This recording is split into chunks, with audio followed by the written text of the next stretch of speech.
torture you enough so you would say the other platoon's thing, Where's your other guest? Huh? I forgot his name. Well, your other guest. I forgot their name. Oh, that would be Juan. Yeah. See? I wonder if he's having a problem with the link. I should check. Because Neil had an issue with it. Oh. We're live. Oh, yeah, we're live. I could hear the YouTube channel going in the background. I was wondering I told you I was going to go live, you freaking slacker. I thought you were going to have a countdown or something. Jeez. No, I don't do that shit. That's way too professional. This is an after party. Anyways, everybody, thank you for coming over in the chat and hanging out with us. And the guys will be here. More people will be here soon. And there's one of them. Hi, Juan. We just literally started. I thought you were like off smoking a doobie like Neil or something. So no, I don't even do that. I'm not exciting. Oh, well, sometimes the lack of excitement can mean peace in your life. It's okay. It's okay. So anyways, thanks everybody for coming tonight. And I haven't got a chance to really talk with Ben and Ollie yet. So I just want to know what's going on, Ben. How you doing? How you doing with those anti-vaxxers? I'm getting at it. Sorry, I'm not super vocal at the moment because I'm spreading some information, some real information. Oh, you mean something that? Oh, did you guys see that somebody brought back the video of the female doctor when Trump was saying we should try to inject chlorine and bleach into our systems, and she's sitting there like. Like she's about to fucking fall over dead. It's great. Ollie, your camera's really out of focus, buddy. Don't you hate it when it does that? I don't know what you did. You leaned forward, and when you leaned back, there you go. Try that now. No, here. Oh, wait a minute. Yeah, it's better. And he's gone. So what do you think, Juan? It's still blurry. No, nothing. Okay. Wait, what? Nothing. I just said, what do you think? Oh yeah, no, I got the mini version of that. Yeah, I've already been smoking on mine though. It doesn't look that green. You know what? Quit bragging, you dick. Oh, you break yours up. I don't even do that. I just pull off some chunks and throw it in there. Oh, you don't use a buster? Trust me. Get yourself one of these busters. They're so good. Yeah, you know what it does? Right? You know what it does is I smoke it faster. I go through way more because there's more air in there and it burns quicker. So I just stick a hunk in there and some little pieces around it or something. Looks like my camera's gone back into focus. Thank you. Bree said, I have a green Gandalf. I almost ordered the green one. But I got the blue one instead, and I got a clear one. And Neil said, I am Gandalf. And he is never late. He will arrive precisely when he means to. Yeah, but he doesn't have the right beard for it. No, it's okay. His hair makes up for it. All he has to do is this. Yeah. And then he's done.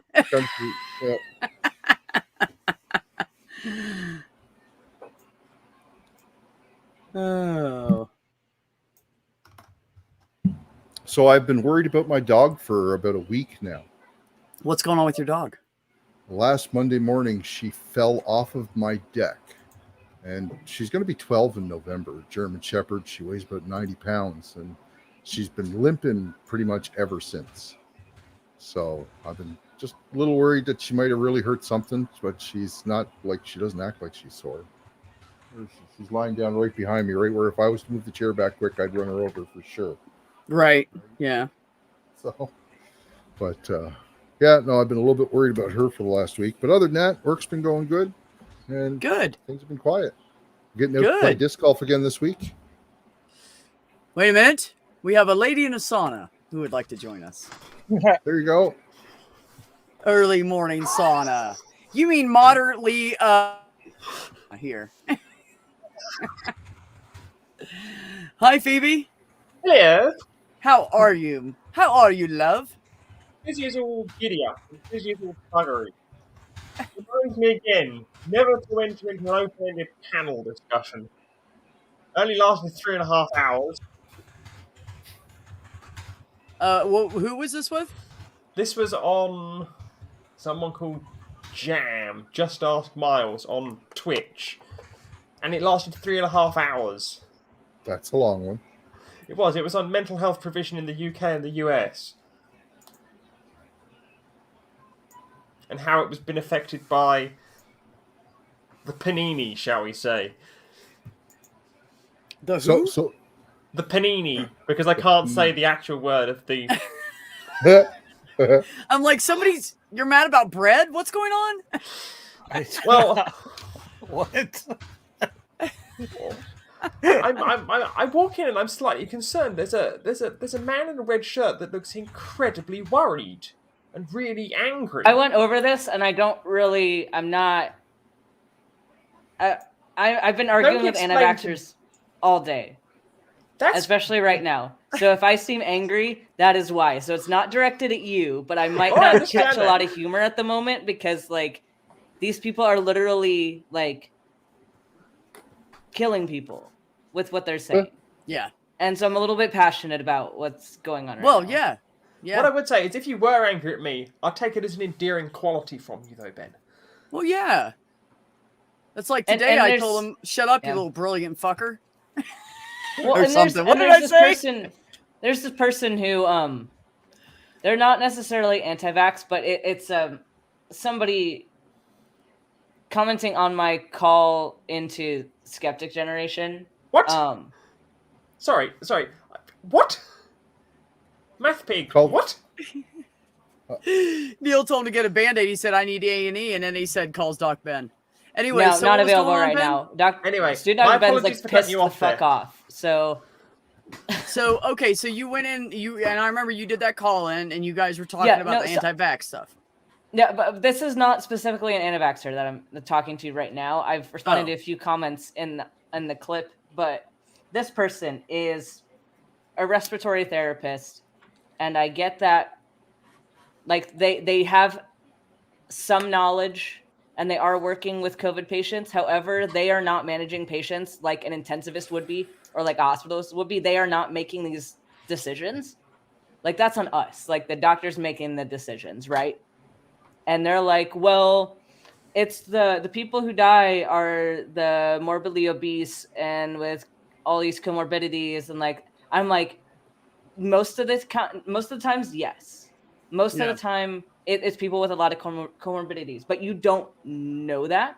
It's not exclusively them. There are a lot of times you don't know if you're high risk because, like, it's not always these older people throwing blood clots. Like, we've had plenty of cases in our hospital where young people are coming in with myocarditis or they have blood clots from COVID. So it's like, it's not all these old people. And yeah, the older ones and the more obese ones are more likely to die, but it's still not exclusively them. And the point I'm making in this call is that it is less risky to get the vaccine than it is to be hospitalized. And it's exactly what I've been telling people at work. We have these people call in. They're like, well, I have a bad immune system or something. I don't want to get the vaccine. I'm like, that's why you should get the vaccine. Don't be a dickhead. And they're like, but what if it affects me? I'm like, like, but the effects of actual COVID are going to be 10 times worse than what you get off that vaccine. So I'm pissed off that this health professional is using their position to be like, it's not that bad. Like, no.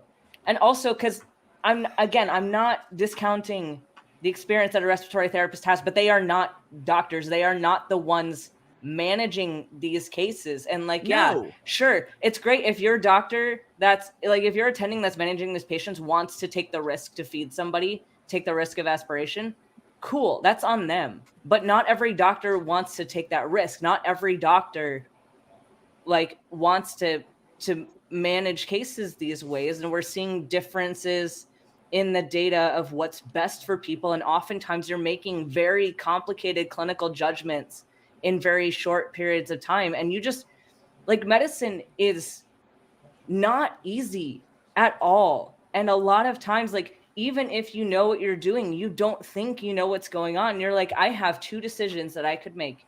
I need to make one of them. And I don't know if I'm right.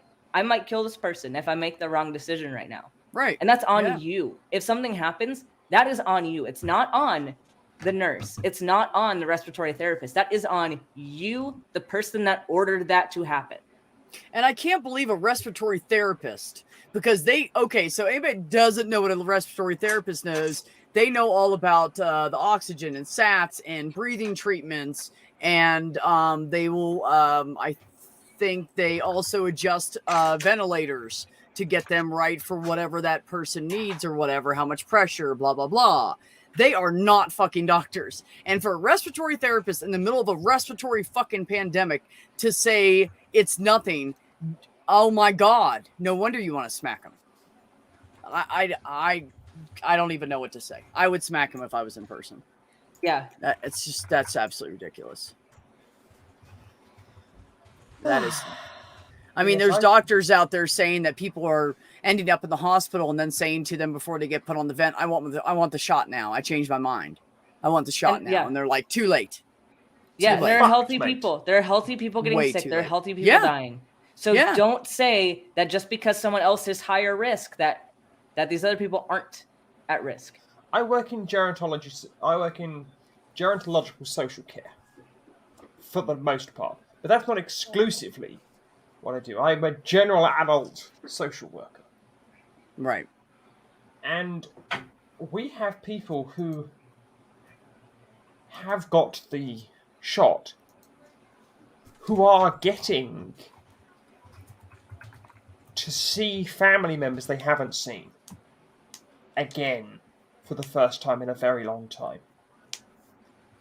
And that's only possible because enough people are now getting vaccinated in the UK that we can now have visits to care homes because there is enough capacity, should something happen, to cope with it. Right. We can now treat other things as well. Well, and I'm seeing this in my work every day. Right. Yeah. Yeah, just so everybody knows, there are cities in the United States whose hospitals are overfilled. They don't have enough ventilators, and they are picking the people that are vaccinated because they have more of a chance of fucking saving them. So keep that in mind. Just because you don't take the vaccine, if you get sick, that does not mean that you are going to get the healthcare you think you're going to get because you were stupid enough to fucking, and you're going to be isolated. You're not even going to be with any other COVID. You're going to be all by yourself, stuck in a fucking room with a goddamn tube shoved down your throat. That's about that fucking big around. And I had an ex that got a tube shoved down her throat, I don't know, like 5 times in the 2.5 years we were together. And I'm going to tell you what, it doesn't feel good. No, it does not feel good. I've had a tube down my throat twice in my life. And it was the worst experience I've ever had. I was knocked out. I don't remember it. I don't remember the time I was intubated. So, well, you have to tell us about that. I don't think I ever was. I just had a surgery. Yeah, I had a surgery too. That's why I was. Yeah, well, I had collapsed lungs. Yeah, that's a bit more serious. Well, I do. Yeah, the bottom lobe of it. I don't know if you can see that. I can have scar. I have a scar just here. Yeah, I got one too. I got a scar.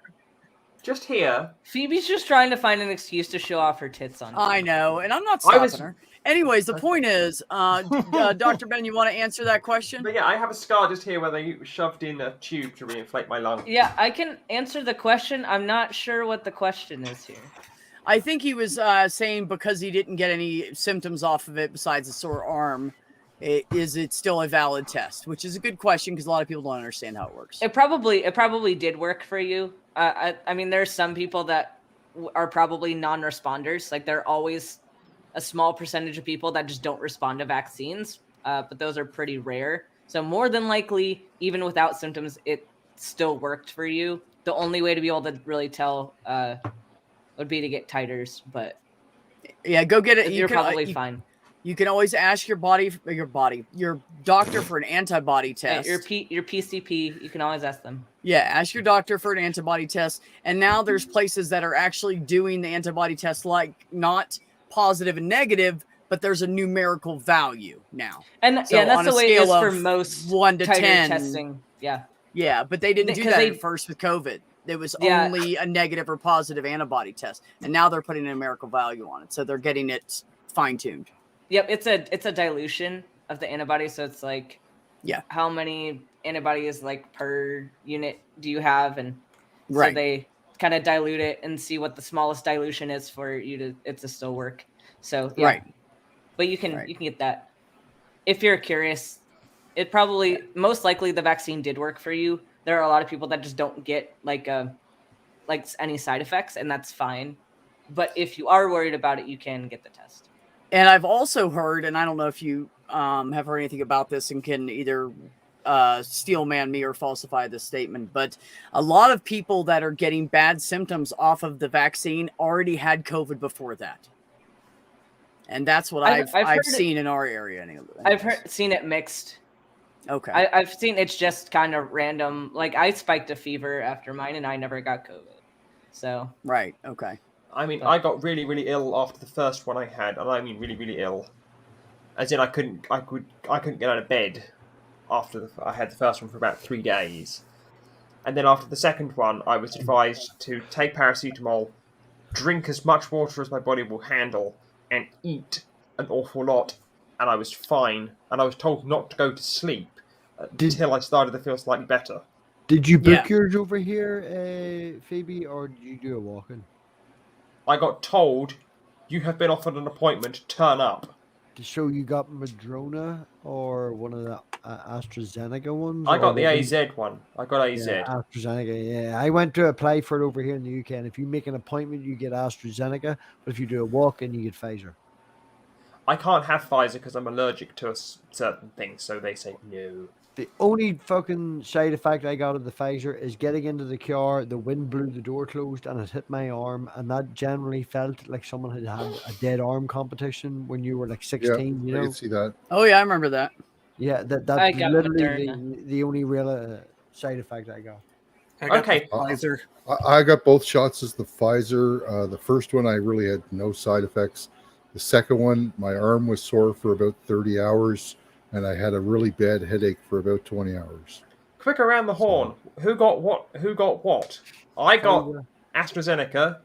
I got Pfizer. First time it was. I always get a dead arm after no matter what needle goes in my arm, and then the second time fever this next day and a half ish. Ben? What about it?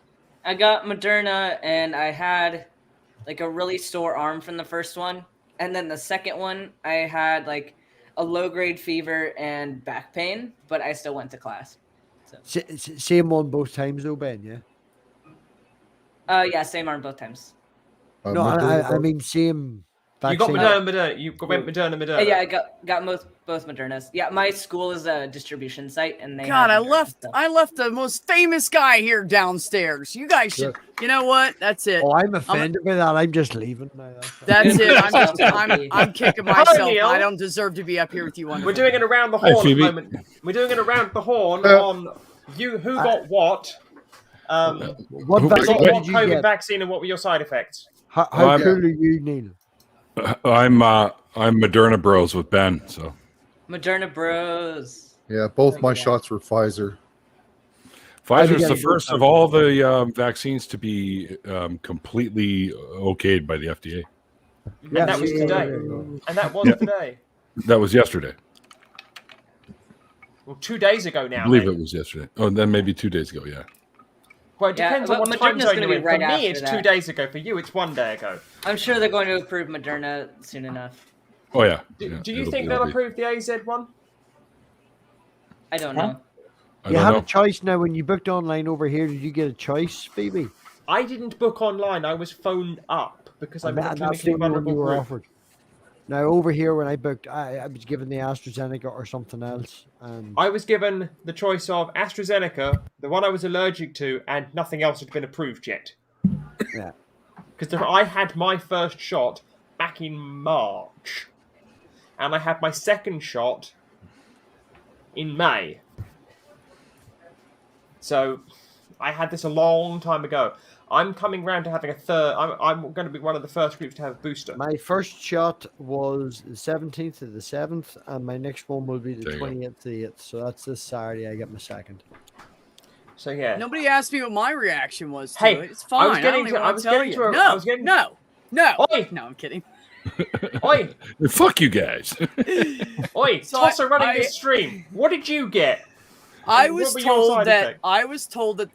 the people in my area all said, well, for us, everybody I talked to, the second one hurt worse than the first one, as far as your arm.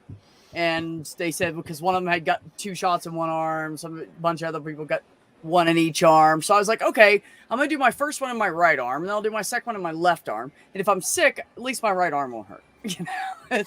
So, but I did. I had mine done on a Thursday afternoon right after work.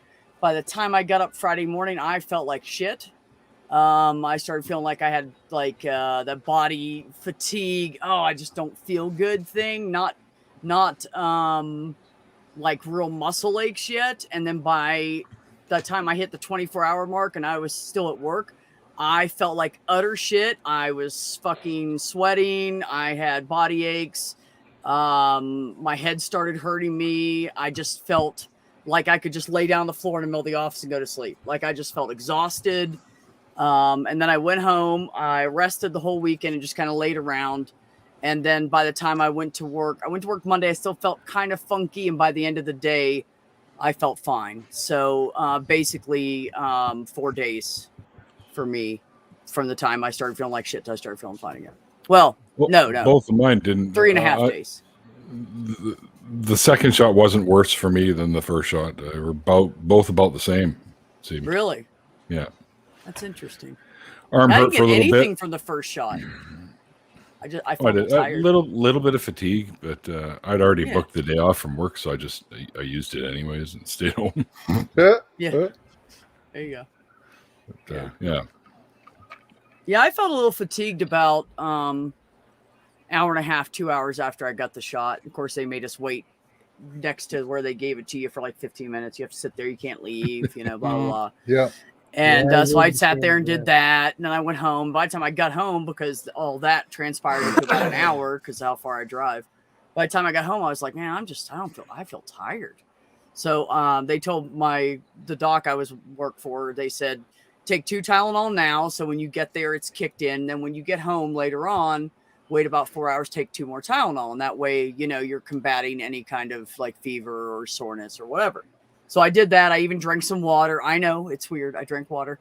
And I just felt kind of tired for a little bit. I came home and I took like a 2.5, 3 hour nap and I got up and I felt fine. That was it. Oh, I went to work after both of mine. Really? I bought a giant Yeah. ice cream. Sucker. Yeah, not me. I motherfucker. actually stopped on the way to work to get mine. Oh, no, fuck that. Only way I could get my wee girl to sit still and fucking not run about for 15 minutes was promise a giant ice cream. So that's what I did after 15 minutes. We went for fucking huge ice cream. Hey, whatever you got to And do you're complaining? there's nothing wrong with a little bit of ice cream bribing to help your child be healthy. In So saying that's that, now fine. there was maybe 15 people in the room, and there was one guy within the 15 minutes. Look, it's that guy. That- Look who it is. It's that Oh, guy. I'm jealous of the shiny head. I didn't get to shave my head earlier, man. I don't have to shave it. Oh. It comes like this. There It's was not He was one it. born guy this that way said and it's actually- never changed. So he There got to was the one store. guy that the nurse came over and went, "You've hit your 15 minutes. That's grand. You can leave now." And as soon as he stood up, he got like a fucking head rush or whatever the hell, and he then was like, "I'm grand." Stood up. Oh, I'm not grand, and then had to get taken out. But everybody else was grand. 15 minutes is. But yes, the UK has now hit. What was that number? The UK has now vaccinated. Coins. Vaccinated coins? What have How'd we you get vaccinated coins on my coins channel? for? The UK has now vaccinated 63% It still works. of the entire population of the UK. That's pretty good. Whose channel are we on now? Why are we doing coins? I don't know. Neil's Coins phone Steve is just always went the off. Sorry, I coins didn't mean Steve. to It do doesn't that. matter what channel Neil's just we're on. taking over everyone's show. So yes, whilst it's Hey, as long as I get a cut, he can do that on my channel too. It's fine. so yes, whilst I say that 63% Nathaniel, of the your entire mic is bigger population. than your entire head, if I can say. Your mic is. Perspective, Mathpig, perspective. But yes, anyway, what From- that works. Call What that forced perspective. Okay, I'm let a her finish fan. that. Shh. Ask polite. Ben. They're Ladies lovely Yo, speak. here. men, shut it! Sorry, we're playing. What do you thought? Oh, fuck, come on. Yeah, man. I know. It's not Playing you with- guys. It's more Math Pig. Go ahead. You're men playing with your toys. Yes. Stop playing with them. But anyway, that 63% figure Wait a minute. equates to Oh, I got mine locked 88% in of all, place. of all adults. So yeah, that equates to, Look at one. I and know this God is just will the do most it. bizarre Yeah, thing we're I've seen in a all long time. I swear to God. To Or who? as I found a new saying, by the way. I came up with "Oh my nobody," or Oh, "I yeah. swear to nobody." That's my new thing. Just so you guys know. Oh, my I think it's- affirmation. Yeah. Well, Purple says, "Oh my imaginary God." So when she writes out, she just writes "OMIG." So that's pretty right. good too. But yes, So- anyway, Oh, that so- 63% figure equates to 88% of all UK adults having had having had both shots, and 94% of all adults having had at least one shot. Oh, that's great. the We don't UK. have those statistics here. Take like 60 We're off close. of each of those numbers, and that's no, I don't know. I don't think I we don't know ever where- will have those statistics. Well, there's too many Trumpers, too many anti-vaxxers, too many people. Like, there's people that we Too much see at freedom. our practice whenever they need like a doc, Much but they freedom. go to these naturopaths and they called and said, Yeah. one of them called and said, "Oh, I'm gonna have request all my stuff. I'm not going back there anymore." Another one called and said, "I need a new doctor. My naturopath won't get vaccinated." I'm like, "You're going to a naturopath?" Yeah, we And they said we had a- no, and they said, and I get why he's not, but I'm not comfortable with it. And I'm like, then maybe you were seeing the wrong fucking doctor this whole time. In We had a Scotland and patient this Wales, past week who- 91% of all people have had both doses of their jabs. 91%. we had a patient this past week who has been requesting to do homeopathic treatments, and he has some kind of cancer. I don't remember what kind of cancer he has. I think like liver cancer, something. But yeah, why do people still do this shit? I don't know. Well, honestly, Ben, we had a patient come in. He was 90 years old. He had cancer. I cannot remember which kind right now, but I want to say it was prostate cancer or something. It was something internal down here. That's all I remember. I don't remember what it was. Anyways, he came in. He ended up with it. Dr. Kate brought him in, and he said, "I want to." He said, "I want to see what happens when you screw around." No, I'm just kidding. I have to kick everybody. I've never got to kick those two before. But anyway, so I forgot what I was saying. It's like We were naughty, Nathaniel. like if What we're you fucking do? around. What Think was I you saying? can pull a mouth pig and just kick people and bring them back in? You don't know how to do it. You've lost your trail of thought. You don't know what's happening. You're not. No, gonna it do was just it. too funny because I never got to kick those two. But anyways, what was I saying? Oh, so he comes in and he's like, the doctor brings him in. They're discussing it. He already had the diagnosis. And he said, "Look, I'm 90 years old. I'm not chemo and radiation is going to kill me. I'm not doing it." And she's like, "You want to just let it go?" And he said, "No, I want to try this that I heard about might work." And she's like, "Well, that's up to you. I can't make you get chemo and radiation. You're in charge of your own care. You don't have any mental health issues." So she said, "Okay, what do you want to do?" And she put him on a vitamin regimen and adjusted a little bit from what he had, but not much, and a colloidal silver regimen. And he is cancer free. Year and a half later, he's cancer free, or maybe it's 2.5. Anyways, point is he's cancer free. And what was he taking? You said vitamin regimen and colloidal silver. right. So I don't doubt forget it's the the correlation. vitamins Don't Yeah, don't forget the correlation does not correlation equal does not causation. always equal causation. No, I know that. I know that. And I don't think the vitamins did anything but keep him healthy because he was feeling so Such sick. a thing called remission. Yeah.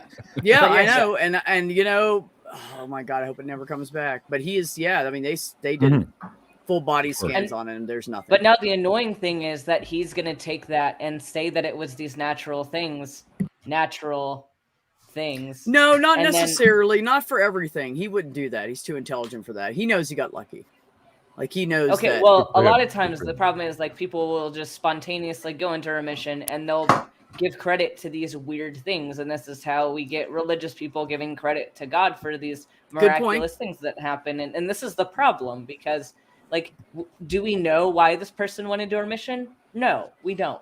But we can't chalk it up to whatever he's saying. Like we'd have to investigate further and find out like I don't know why that happened the way it did. And since we're going to stay quiet because we don't know all the information, these people just go off on their own platforms and just spout all these things because they think they have an answer when like we really don't. And that's where we get all these problems with people like that. Oh, I agree. I agree. But this should lift the mood of everybody in here. With the correlation not meeting causation stuff. If you are to map the areas of the UK which have the highest rates of voting to leave the European Union, they map perfectly over with the highest rates of human forms of mad cow disease being prevalent. Ours is basically the Okay. Civil War, so Yeah. So yes, if you map the incidences of CJD in the UK with the highest areas to vote to leave the European Union, they're almost perfect with their overlap. Remember, correlation does not equal causation. It's a fact. It's a fact. No, Ben, I have to. I mean, I know I'm not as quite as passionate about it as you are, but I think I'm a few steps behind you, and it really angers me that people are spreading misinformation about this because it is people's lives, and it really angers. What really angers me is these parents out here who think that they are God to their children and can choose not to give their children vaccinations. And it's like, and I don't remember who said it. Somebody that I think is amazing. I can't remember who it was. Said that you are not their God. You are their caregiver until they can take care of themselves. You go by the guidelines and you take care of them. And then when they get to be 18, they can do whatever they want. But you should you should take care of your child until they get to be at that point.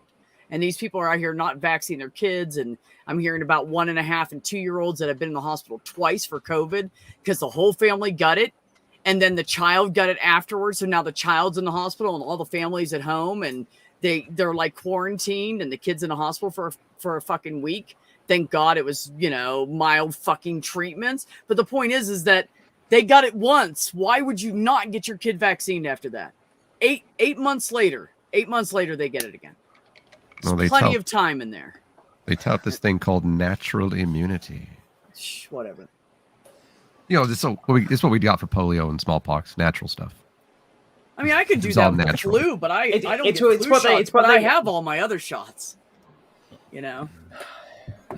Stupid. Somebody stupid. turned around to me and said, "You've had you've had the COVID vaccine. You now don't need any others." I went, "Well, why?" "Well, don't you know that secretly it contains all the other vaccines that they're now secretly giving you?" Good. What? That's just Like, funny. A, that's fine, but If that were just the doesn't case, happen. Like, give me So more. so they said, I said, so what's your No, take two more. basis for this? What's your basis?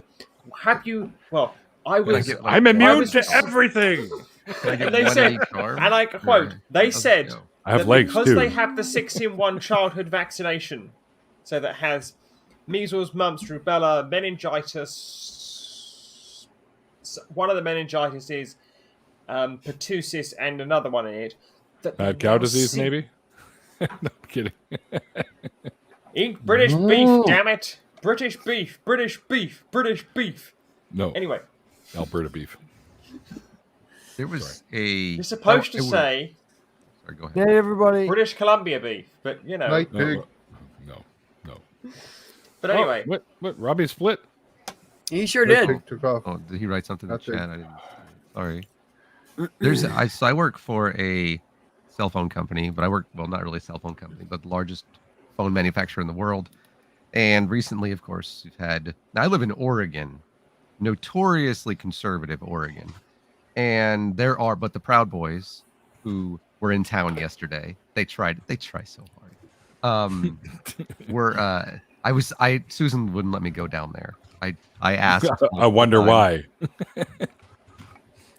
I think someone No. still got their heads. No, screwed on. it's punch your neighborhood Nazi, and I just didn't get the chance yesterday. And You do realize they're still classified as common assault, even if it's a and Nazi. I don't care. I'll wear like a badge of honor. Yes, Your Honor, I did. Yes, fact, I bunch of assaulted a Nazis. Nazi. Absolutely. Go to an interview, sir. It says here. This always feels really. These conversations always feel really weird with me now.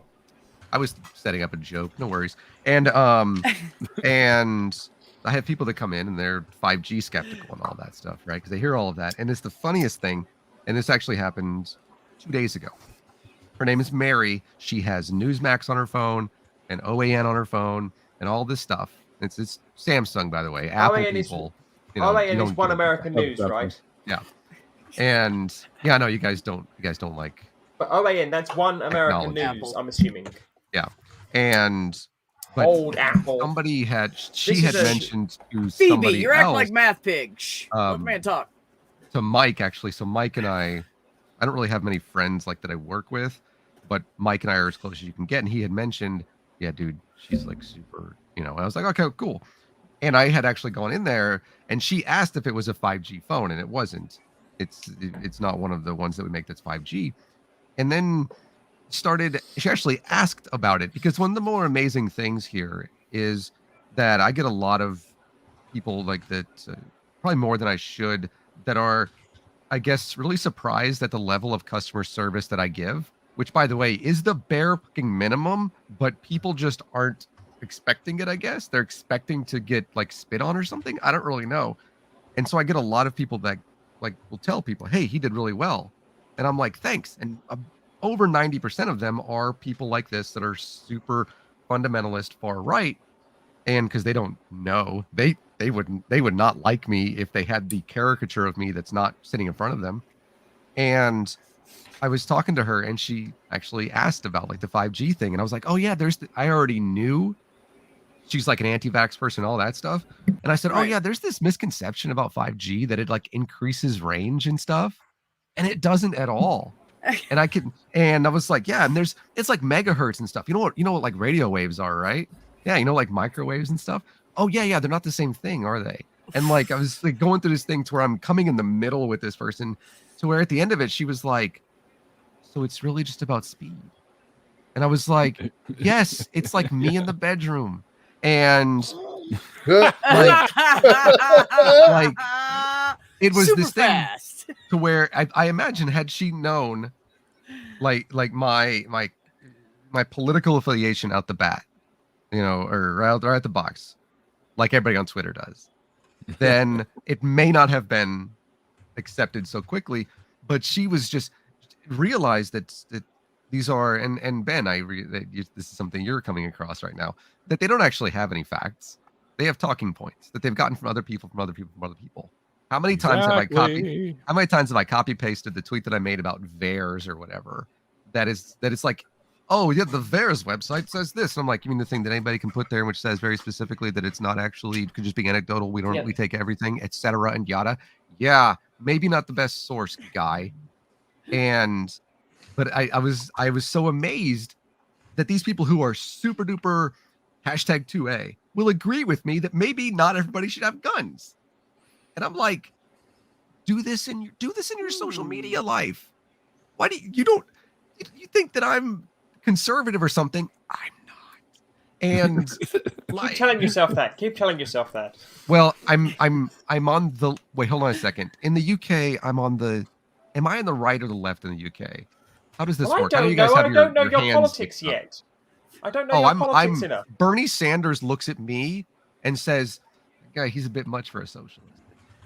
Well, what I would say is that if you came to the UK, you would fit very nicely in no political party except the Communist Party of Great Britain. Cool, but does that make you the left or the right?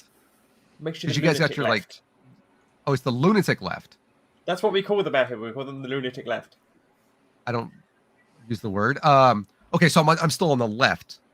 Yes, but am I considered the word lunatic in the UK has a lot of different meanings. We don't use the word liberal. Oh, hey okay. Ben, maybe if you used this on Twitter, you can get more people to go get vaccinations. Guys, at least. But is it? Yes. 5G made my penis work better. Neil, in Canada, that would do it. Mm-hmm. I mean, I can understand why you wouldn't use the word lunatic, but in the UK, it's a colloquialism to mean anything that is silly or stupid. That still it's just like doesn't how we work can use for me. What it's used I here understand. too. I understand that, but that's I just got but called that's a how lunatic. It's like how we use the word fanny in decent ways here, and y'all just take it to Nah, extremes we don't need we to ain't go to. using the word. We ain't using that word in this country. Nah. Just not no. Just no. Can I use the? Is that okay? No. Yes. No, Yes. Neil. Potentially. Damn it. Has to be the. But I do apologise, the. PDX, Oh, but, very you know, good. I Very don't good. know these cultural nuances, shall we say? Yeah. Oh no, I appreciate you breaking it down and letting me know that to me it's still as I'm glad. I understand. But you know but what? yeah. I appreciate being the incredible extremist person. I do. Because if I'm the example of that, I think the world's gonna be okay. Yeah, the problem was I used to be an actual extremist. Yeah. Well, Phoebe was nuts for a while in her life. Do As we in, all get those pop things, Nathaniel? Or do I have to get my... Oh, I've got one. But Yeah. to got being one. extreme left, do we all get pop things? I think that is actually like the rite of Prerequisite? passage Right, into that okay. is like you're not actually a leftist extremist, extreme leftist, not a liberal but a leftist. hey, Until you have at least 5 or 10 Maya, of them. I know what a libertarian is. I've looked into it, and I am a libertarian. Me too. Like you and Well, Rand Paul. hey, I'm not alone. I am not alone. Coins. You're a Rand Paul person. That's interesting. No, Ron, not Rand. Rand Paul is a joke. Ron Paul actually knew what he was Libertarian. talking about. Rand Paul is just no, thank you. Well, no, there's plenty of Democrats that are jokes and spineless pieces of garbage. They're still Democrats. I'm very much a Spike Cohen person. I say Rand Paul can call himself a libertarian, but Rand Paul is not a libertarian. He is a No conservative. true and a Republican. libertarian Scotsman. Come on. Rand Paul's true literally a libertarian. I'm Republican. English, damn it! I ain't no Scottish woman round here. Does the term libertarian mean the same thing in the UK as it does here? Depends on how you're defining it in America. It's the definition of libertarian. How do you feel about Small government. taxation? I'm not one of these no taxation, no government people. So No, they're not no government. They're small government. Yeah, Yeah. that's the So difference. then, I'm so not then you're not an eliminate American government. conservative. That's good. I'm not eliminate government. I'm not eliminate taxation. I do believe that you have to have some form of government and you need to pay for it somehow. How do you feel about universal health care? It has its pros, it has its cons. I can see the pros, I can see the cons. But I can see the ups and I can see the downs of it. It's one of those things that I understand why it's there, and I'm not going to campaign to abolish it. Well, yeah, you don't like Rand Paul at all then. No. Actually, no, I'm not he gonna- just fights to make sure we don't have health care. So that's better. Rand Paul's a Republican. He's not a libertarian. Rand Paul is not a libertarian for the umpteenth time. He can call Literally himself a Republican. libertarian. He is a Republican Yeah, His and a dad- conservative. Yeah, his Go tell dad's his a fan- libertarian. Ron was a libertarian. Go tell Paul his Senior. fan base that. That's the one. Yeah, they can call themselves what they want. It's like, Yeah, I Donald can Trump call calls myself. himself a Republican. I can call myself a dolphin. Doesn't mean He's I'm a actually going to narcissist. start being able to swim under the sea. Doesn't mean that. All I'm saying is Vermin Supreme for Supreme Leader 2024. Yes, Vermin Supreme. Yes. Brian, you really got to change your avatar, man. Hi, What's Bree. that? Hey, Hi. Bree. Yo! Bree. What's up, sweetheart? Bree. How's it But- going? It is Better going. now. Another Right. fine, Now that my another favorite fine day bug- sitting underneath the shade of a tree. Yes, now that my favorite bug lady's here, everything's awesome. There you go. Hey, Bree, come on my show. Oh wait, you've already agreed that. Yeah, I said I'd come on your show. Before I found out you were a libertarian. No, I'm just joking. Before I found out you were an entomologist, you can get on of here. Get out of here. No Oh. entomologists around here. I I need actually to hook can't- you up. I need to hook you and Katie Montgomery up into a stream because that would be the greatest bug stream going Oh, ever. I was supposed full to help. stop. I was supposed to help Katie buy a pet praying mantis some months ago, and I totally backburnered it. I feel bad about it, but oh well. See, I've got dibsies on Bree for a stream I want to do, but we've already talked about it. Yeah. I won't give any spoilers. It I does can say a little bit about Answers in Genesis and bugs. Yeah. And yeah, the medical treatment too. So yeah, it's Yep. Wonderful human beings. It is 4:45 in the morning, and I'm going to bed. Good night. Good night, sweetheart. Good night. night. No, I could change my name It now. was nice seeing you. You can change your Neil name the now. 604 Neil sauna? 604 Hot Tub. No, sauna. Because Sauna is about to exit, and then it becomes a hot tub. right. Why don't you just No, put I'm it just Neil going the Hot 604? What? I don't know. Hey, Why, Bree, did somebody Sounds light me about on hot fire? Well, at 604 degrees, doesn't really matter what unit Yeah. of measurement you're talking Yeah. about. You're going to be pretty well cooked. Yeah, Yeah, it's I true. think so. It's true. Flip me over. I'm done on this side. Oh, Well, you'd definitely be done on all sides if that was in Celsius. Yeah. Nathaniel, I've been meaning to talk to you. We're booking our plane tickets. We already got our place that we're staying up there when we come up into your neck of the woods. Oh, We're gonna be cool. me and my wife are flying up there in October. So Yeah, that's what I was thinking. Yeah, are you gonna first? Oh, well, actually, real quick, when is your stream or the thing that you created for the ICR broadcast? Was that today? Did I miss it? yeah, it was about 45 minutes ago, but that's I am sorry, I was not around. I meant to write you about it. I'll write you later. I But- well, I actually didn't mean to make it a premiere. I didn't even know it was a premiere until I was like doing this, and it said, "Hey, you're." And it's always 20 minutes after it starts that it tells me, that gives me a notification. I'm like, I didn't mean to make that a premiere. Half the stuff that I do that's the only thing. There's only one of the things that I release that I want to do as a premiere every week because people get tired of that. I always enjoy when we create something, Susan and I, that we premiered, because it's like, if we can get more than 11 people watching this premiere at the same time, we've made it. And so that was like, there's always like that when you go into a live stream and you're talking and stuff like that, and you can respond to people in real time, you know, and the chat and everything. That's fun. But you get in and there's like this amount of anxiety that's like, are more than 6 people going to watch this at once? And it's like, so I'd sit there, and I remember when we would, because we're on the West Coast, and by the way, Bree, definitely still want to talk about coming out here because there are still awesome whale watching places. Yeah, that's what I'm all about right there. Oh, I'm so excited about that. But we sit there and we're creating this stuff, and it's like 7 o'clock in the morning, because if I do something right now, or if Neil or I or anybody else out here on the West Coast, specifically Pacific Northwest California, you know, try to upload something or go live right now, it's 8 o'clock. It's 11 o'clock on the East Coast. Almost, yeah. You're right. And then Newfoundland is apparently a different time that I don't get. They're into. half hour. That's the other Hour side more. of Yeah, they're a Canada half or hour past something. me. I don't get that. There's like a Wow. place in India that's 30 minutes, and then also Canada, and it's really weird. And It's so like being unique.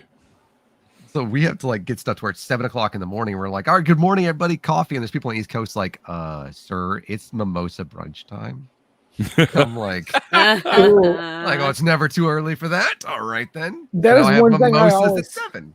That's one thing we always do when we go on vacation. We got to have at least one day where we do mimosas. Especially if if I don't have to be the one. We might be a few mimosas. If I'm not the one driving around the day. Oh, no. We got you taken care of. Susan's got her new Subaru. So Cool.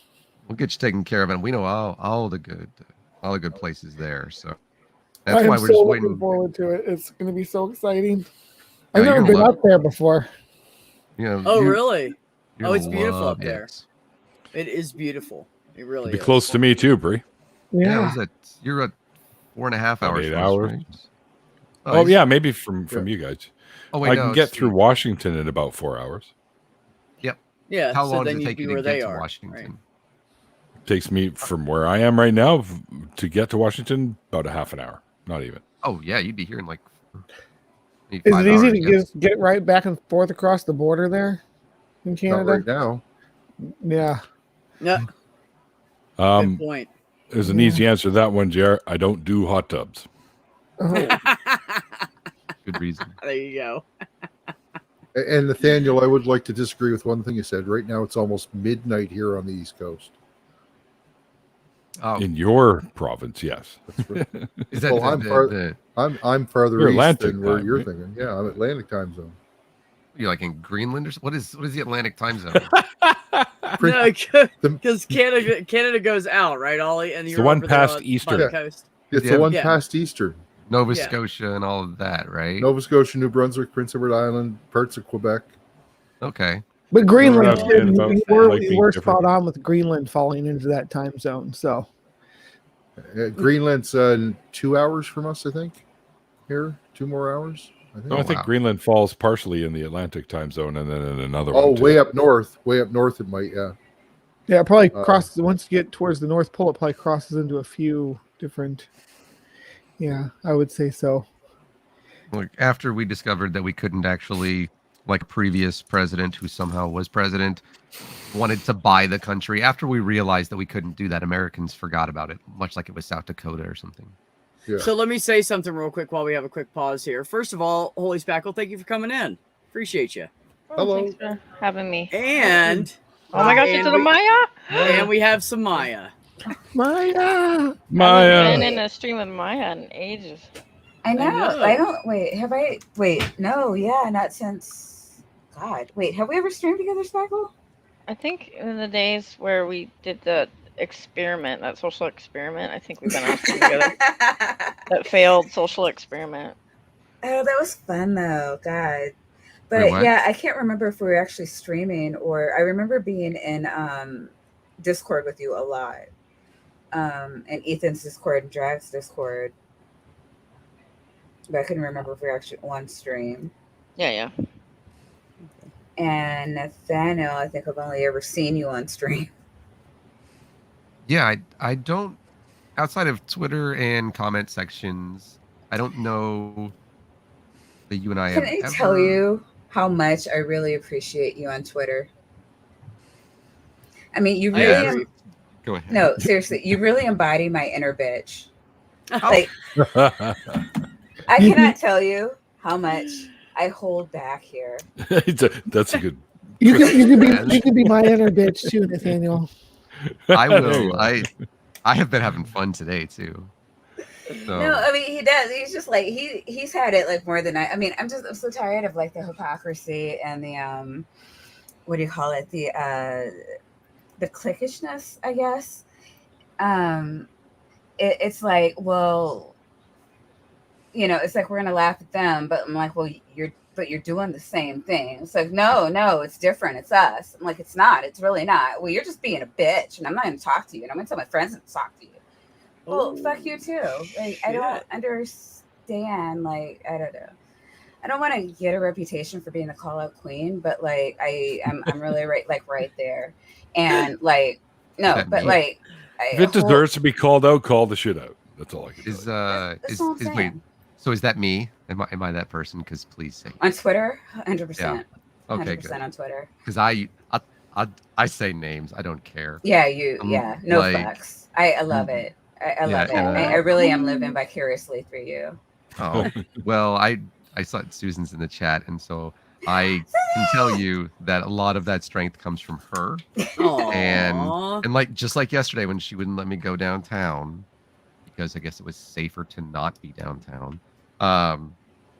She keeps me in line and in check and all those things too. And she lets me know when I've not gone too far with something, because I don't know that that's possible these days. We have 640,000 people who've died in the United States alone. Oh, is that all? COVID's fake, man. Haven't you heard? Yeah, that's it. Yeah. And hoax. but it's like it was safer. Yeah, the Nazis were actually shooting guns, like not paintball versions yesterday. They actually had guns. Yeah, that's Oh, weird. And oh, that's lovely. yeah, what the guy didn't realize though was that he was shooting at another Proud Boy. Now, what's important here is that he was shooting at an undercover, so he was shooting at a 12. Oh God. Oh. Now, how do you know that they're the same person? Well, You could just not be a dick and why do you ask? Why do you ask Spider-Man where Peter Parker is? That's funny. What if Have you you heard don't about know they're the- both the same person? then you're shooting at yourself then, which is what that was the thing yesterday. They're like, who is he shooting at? Oh, probably people he thought were trying to stop an insurrection. It's invisible. It is invisible. It's amazing. You know, the Proud Boys here, I'm in San Diego. The Proud Boys here, they infiltrated Black Lives Matter protests and stuff like that. And a lot of the destruction was actually caused by them, which is crazy to me. I know. yeah. Thank you. I was telling people that they were going around while they were marching through the streets and they were smashing shit. And it was a bunch of white guys. We caught them on camera. Yep. A lot of the arson and stuff in my city, that was them. It pissed me off. I was like, leave them fucking alone and let them protest. They're being peaceful. Leave them the fuck alone. You're making them look bad because you're a dickhead. It's uncalled for. They tried to do that shit in Portland. I said, oh, you're going to burn our city down? Motherfucker, we'll burn it down for you. Yeah, Portland, you guys are nuts. Yeah, you can't. We are, for all the things that we have, like people think we're like this super liberal city, which we are, by the way. But racism is prevalent in this town. In the mid 1920s or so, we had the highest per capita membership in the KKK in the country. So, yeah, Oregon. Wait, no, that can't be true because Kamala said that we were not the only country. Yeah, this is not who we are, said President Grandpa. And oh yeah, we're the only state we were admitted to the Union in 1859, and the only state that was admitted while having in the Constitution an exclusionary clause in the state's constitution, which said that black people could not live in the state under what it's called a Lash law. Yeah, this is actually something we have a video that we've been creating for like a year, trying to make sure we get it right. It's talking about the history of racism in Oregon and Portland. Wait, and what was the purpose of that? Well, Oregon coming into the Oregon Territory. Was it part of like the Homestead Act or something? It was one of those things where it was going to be a free state. And so they actually voted for that. Okay. They said, we don't want slavery here. Right. But then but it wasn't because they wanted to be a free state. It was because they didn't want black people to live here. and so they wrote that. They also made it so that anybody from there's some very racist language about people from Asia as well that are in there. Mm-hmm. And they were included in that, but it was very specifically for black people. And if you did live in Oregon in the territory, every 6 months, if you stayed, there was a Lash law, and they would whip you if you were a black person who decided to stay in Oregon. And that stayed in the Oregon Constitution until 1928, even though they attempted to repeal it 3 different times. And it was repealed 1 year after women gained suffrage in the state. And wow. Yeah. So that is fucking elaborate. Yeah, it is there's a lot more than that. I mentioned that the other day, but like of all of the things that because in Oregon, we're actually in Portland, because we're so very much liberal, which we are, an acceptance of that has really made it to where it's very easy to go, look, we definitely have got our issues where we need to accept, our part in this. But in the meantime, we're going to go over and there's like a bunch of actual Nazis over there. And so we're just going to go on a 100-day streak of just beating the fuck out of them. And then the rest of the country was like, how dare you try to burn down your own city? I'm sitting here going, I love that. Because the cops are the ones that do this. They are them, by the way. It's systemic. Yeah. Nazis are all over the police force in the United States, and I imagine elsewhere. And like it is documented, so much of it. And we see them when they walk up to these Proud Boys and they flash the 3% sign to one another, and we see them do it. And then but then they come in and try to say that we're throwing drug needles and stuff at them, because that's what we're going to do to them in Portland. We line up in the street, and I have not been a part of this, but I want to be, because the cops like to instigate violence and stuff.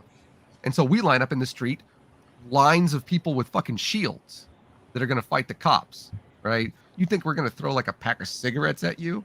How dare you? How very dare. And so the Proud Boys like to come to Portland and make it seem like they're the victims because they've turned this into a religious thing now. They're like, oh, we're going to have a religious thing. And oh, look at Antifa coming after us. You know, it's never, they've changed that narrative. Yeah, but everything they don't like is Antifa. Everything they don't like is socialism, capitalism. Yep. Like, everything they don't like is CRT. And I just... You know, it absolutely makes sense to me that they would end up being cops because they're usually fucking big-headed narcissistic assholes. No, listen to me. They've never not been the cops. No, I know that. I'm just saying it makes absolute sense for them to pick that position because then they can wield this power without anybody sitting over their shoulder all day. By design. Well, it's this. That's what they were. The police. That's what they were created to do in the U.S. Yeah. South Carolina. This kind of they were created originally because of slaves, right? Mm-hmm. The slave patrols. There's this idea in the racist circles of like, there's their community and what's really America, and whatever they deem outside of that is bad. And so like that's why they want people in power, like in cop situations, things like that. They have this excuse and this idealism. This is fucked, by the way. That they have to protect their community, and like it's not just narcissism or power. It's this bought in ideal that they think that they are real Americans and fuck everybody else. Agreed. Bree, I know. Bree, I know you were saying something. I interrupted you. Yeah, but I don't remember what I was going to say. We're kind of. I think we were kind of talking about that on Bree's stream. Was it Sunday? Yeah, we did. We talked about all kinds of stuff. Well, oh god, yeah. I bullied like 9 other people and just talking about climate change. It was great. Thank you for letting me do that. Yeah, that was fun. And we talked about like everything under the sun. It was nice to have everybody come in and visit and cover several different topics. I don't think we got too much into the racism in the police force. We definitely did talk about the police, though. Well, yeah, I had asked about why they call it the War of Northern Aggression. It didn't make sense to me. And wow, yeah, I just sat back and listened. It's pretty gross the way that people think about that, isn't it? Looking back, I'm like, well, that was just the way it was back then. It was okay to own people, so why are you making a big deal about it now? You shouldn't look back on it. But yes, it was always it's always wrong. It was wrong. If I went back then, it would be wrong, and I would say, hey, it's wrong. But people think that it's because it was a long time ago that it excuses certain behaviors, and it does not. You know, I'm going to tell you something that happened, and it was the point where I turned around and said, I need to get out of this area I live in when I lived in Ohio. I worked for this guy. He was married to a lady who had children from a previous marriage. He took them in his own when they were little. He raised them and everything, like good dad, all that good stuff, good provider, blah, blah, blah. Always seemed like a really good guy, always seemed caring about, his employees and everything. And the stepdaughter of him, his stepdaughter married this black guy and had 3 children, and then they got divorced. And so he had the kids a lot of the time when she was working. She'd work in the evenings and him and his wife would take care of the kids. And the little girl, he would just brag about her all the time. And then he'd turn around and use the N-word. And I was just, I just couldn't. So I couldn't even listen to it anymore. It fucking just was like, I don't know, kicking the proverbial balls. I like, what the fuck is wrong with you? But I couldn't say anything. It was my boss, So when I left that job, I really literally wanted to go back and say to him, you're a fucking piece of shit. I love these children, blah, blah, blah. But then you fucking degrade everything that they stand for. Fuck you. And I just was like, I'm done with Ohio. I can't fucking live in this area anymore. Hey ho, way to go, Ohio. Well, as the song goes. It's kind of gross to think about how when people don't know things about you, that what they'll say about people that you actually belong to that group, but they don't know that. Like if you're gay or in the closet and you're trans, and they just sit there and go on with their homophobia and transphobia, just right in front of you, like you're just one of the boys, and it's so gross. You see me? Do you know what I look like to people? Like, you know how many fucking white nationalists think that it's okay to just continue their conversation as I'm around them? Well, they do it in front of me just because I'm white. And I'm like, dude, you're talking shit about like trans and gay people. Do you not see me standing right here? What the fuck? Oh, well, but because I'm white, they think it's okay. Well, Same also, thing. They don't. No. You're not one of them. Well, no, I don't have the skinhead thing going on. Yeah, you might look more like that, right? We have the and being a guy as well, you probably hear a different narrative. Yeah, being a white man, I think they get, probably gets a lot worse. Like my husband comes home, especially when he has his hair like buzz cut. He says that he'll come home just like bitching, like I am so tired of Trump supporters walking up to me and like doing whatever the fuck they do. Like he has to tell them to who? Your dad? No, to my husband. To your husband? Yeah. Oh my God. No, like he looks every bit the part. He's a redneck. He's from West Virginia, like the mountains, like so they come up and talk shit and he's like, dude. Well, no, I mean this is my family. You don't understand. Like I'm in and around Baltimore. So like just lots of black people. So there are a lot of we have plan out here, right? But like the closer you get to the city, and we don't live in the city, but like he works in the city because he's a contractor, and so for like white people to see other white people in the city, it's like, oh my God, buddy, like fuck all these black people, am I right? And like it's just like that's lovely. Yeah, like that it's and this is you don't want to like want to do everything that you can, with something that Susan and I try to do is always like positive and upbeat and things like that. But then I look around and I'm like, Maya could probably tell the story, or at least be able to say, hey, yes, this is what would happen to me being in this, like where a young black woman was trying to sell her house. This was very recent, by the way, trying to sell her house. And the realtor came in and gave, they assessed the house and everything and said, this is how much your house is worth. And she said, I'm going to try something. And so what she did is she had somebody that I think played as her husband, a white guy, and said, yeah, my husband's going to be there and going to show the house. And they appraised it for like so much more just because the white guy. And it is just like this, if it weren't true, it'd be comical if it weren't true. No, yeah, I there's so many stories like this. Like I can't even tell you which one you're talking about. Like there's that many fucking stories. Yeah. But like Trevor Noah was had done a show on it, and it was a couple in Florida, and their house had appreciated so much. He was like, she didn't do anything to her house. Like her not being black did better for the value of her house than her putting in a goddamn pool. Oh wow. I didn't know that like affected the value of your house. What? Yeah. That's wild. In color, for sure. Yeah. Oh yeah, or and then by design. We actually have laws on the books about this. Yeah, it's why Portland is the whitest city in America by design. Or if you ever hear the phrase when they want to put up like sports stadiums and things in places, they'll say they're going to do that to raise the property value.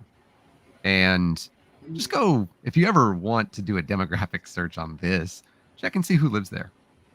Oh, yeah, or freeways. Check and see whose neighborhoods got slashed. Right. They're trying to do that bullshit in Portland right now. Like they're trying to widen I-5, and guess what? Guess what educational centers it's going to hurt. And this is in Portland. Now, mind you, it's a little more difficult to do it here than it is in many other places. But it's like they are trying this, eradicating even more history from what was once a thriving black community in this city. And there are 77,000 black people live in Portland of just over 4 million people. And that's like 80% of the black people in the state. So not a very diverse state. No. And trying the city government and the state are the city more than anything else is doing what it can. There are some horror stories about what's happened here, but like doing what it can to not care again, which is the same thing as saying that you can just leave. We don't want you. And it's like, man, there are times I'd say, like, I hate my country so much. People say, why don't you leave? And I'm like, well, if I leave, I can't help.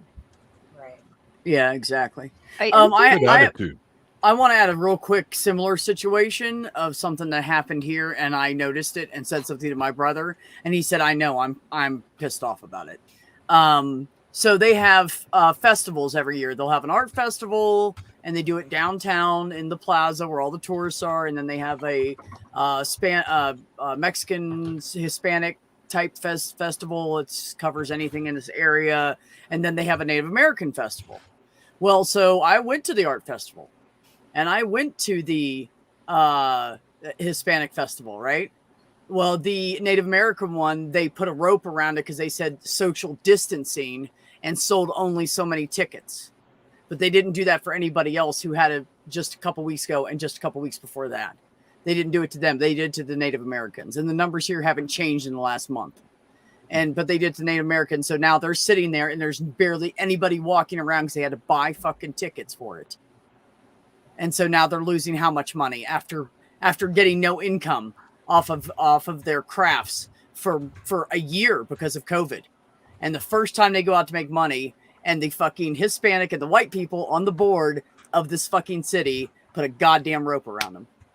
And I fucking am pissed off about it. It's absolute bullshit. Yeah. Like, can we just please step on the Native Americans one more time? Anyways, go ahead. Happens here a lot too. I wanted to chime in and say I'm also on the West Coast. I'm in California, and there's this West Coast. There's this problem, I think, in these liberal states where we're not addressing housing crises, we're not addressing the poverty levels, our property. Oh my gosh, the property raising, like the rent and everything in San Francisco, LA, and San Francisco are so through the roof that whole families are now homeless. Like, this is not just one random person that used drugs for a long time. Like, this is now reaching out and touching people that were once nurses, or like this is impossible. And all it takes is a hiccup, an injury, or something like that. And this liberal state that I live in is failing miserably, and I don't know. I don't know what the answer is, but it's disturbing. It's just like, I don't understand why. And we shouldn't even have to have this conversation anymore. It's fucking ridiculous. Why do people just need to be shitty, period? I don't know, right? It's like I say, if you don't like gays, don't marry a gay. If you don't like trans people, don't marry a trans person. That's just that easy. That's all it affects in your life. That's it. It doesn't affect you. People want to throw alone. People want to throw their what if scenarios around about anything, and it's just the same thing as segregation in the '60s. Is what if we give black people the same school education and whatnot as the white kids? What if we do that, and then all of a sudden they're in our city government? What if it's this big? Oh my God! tactic? Right? Oh, geez. Get somebody in there that struggled before. God forbid. Yeah, we don't want to promote humanity. But we tied property tax with what funding schools have. It's fucked. Right. Yeah, and again by design. Like I've been looking at a lot. Like, nothing is happening that they don't want to happen. It's not like they're like, oh no, we're too incompetent to actually do something good. Like, no, they're actually being paid to do this to us. Yeah. What do you think? You see that good old Cory Booker, Mr. I want to do what I can. I know you know who that is. He's right up the road from you, and want to do what I can to regulate the police. I'm not going to defund them now because that'd be bad. But then today they were like, well, if we're going to work with Tim Scott, Republican senator from South Carolina, to Oh, I'm sorry. It is important that you say Black Republican senator from South Carolina. Isn't that what's wrong? That is very important to do that, especially in this conversation. If I want to have this bipartisan bill passed talking about how we can regulate the police, I've just got to drop this qualified immunity thing. We just can't do it. Sorry, guys. Bipartisan means we don't Hey, really guys. want to do it. Yeah, Have exactly. a good night, guys. I'm logging out. Oh yeah, Ollie's Go to Bye, bed, Ollie. Ollie. Bye, Have a Ollie. good night, Good buddy. night. See you Quit soon. bugging us. Go to bed. Later. All right. See you on Neil's tomorrow. Yeah, buddy. I'm sorry. All We're right, putting cheers. Ollie to Bye. sleep. Yeah, Oh, it's late here. Yeah. Yeah. We It's all good. we were rounding today, and some of the I don't know how we got talking about what our favorite fast food places are, but that's what we were talking about. And two people say Chick-fil-A, and I just want to be like, Right. they know I'm trans. Like, cool. I'm glad to know that you're giving money to people who wish I didn't exist. But see, people that are, and this is what I've tried to get across to my brother before.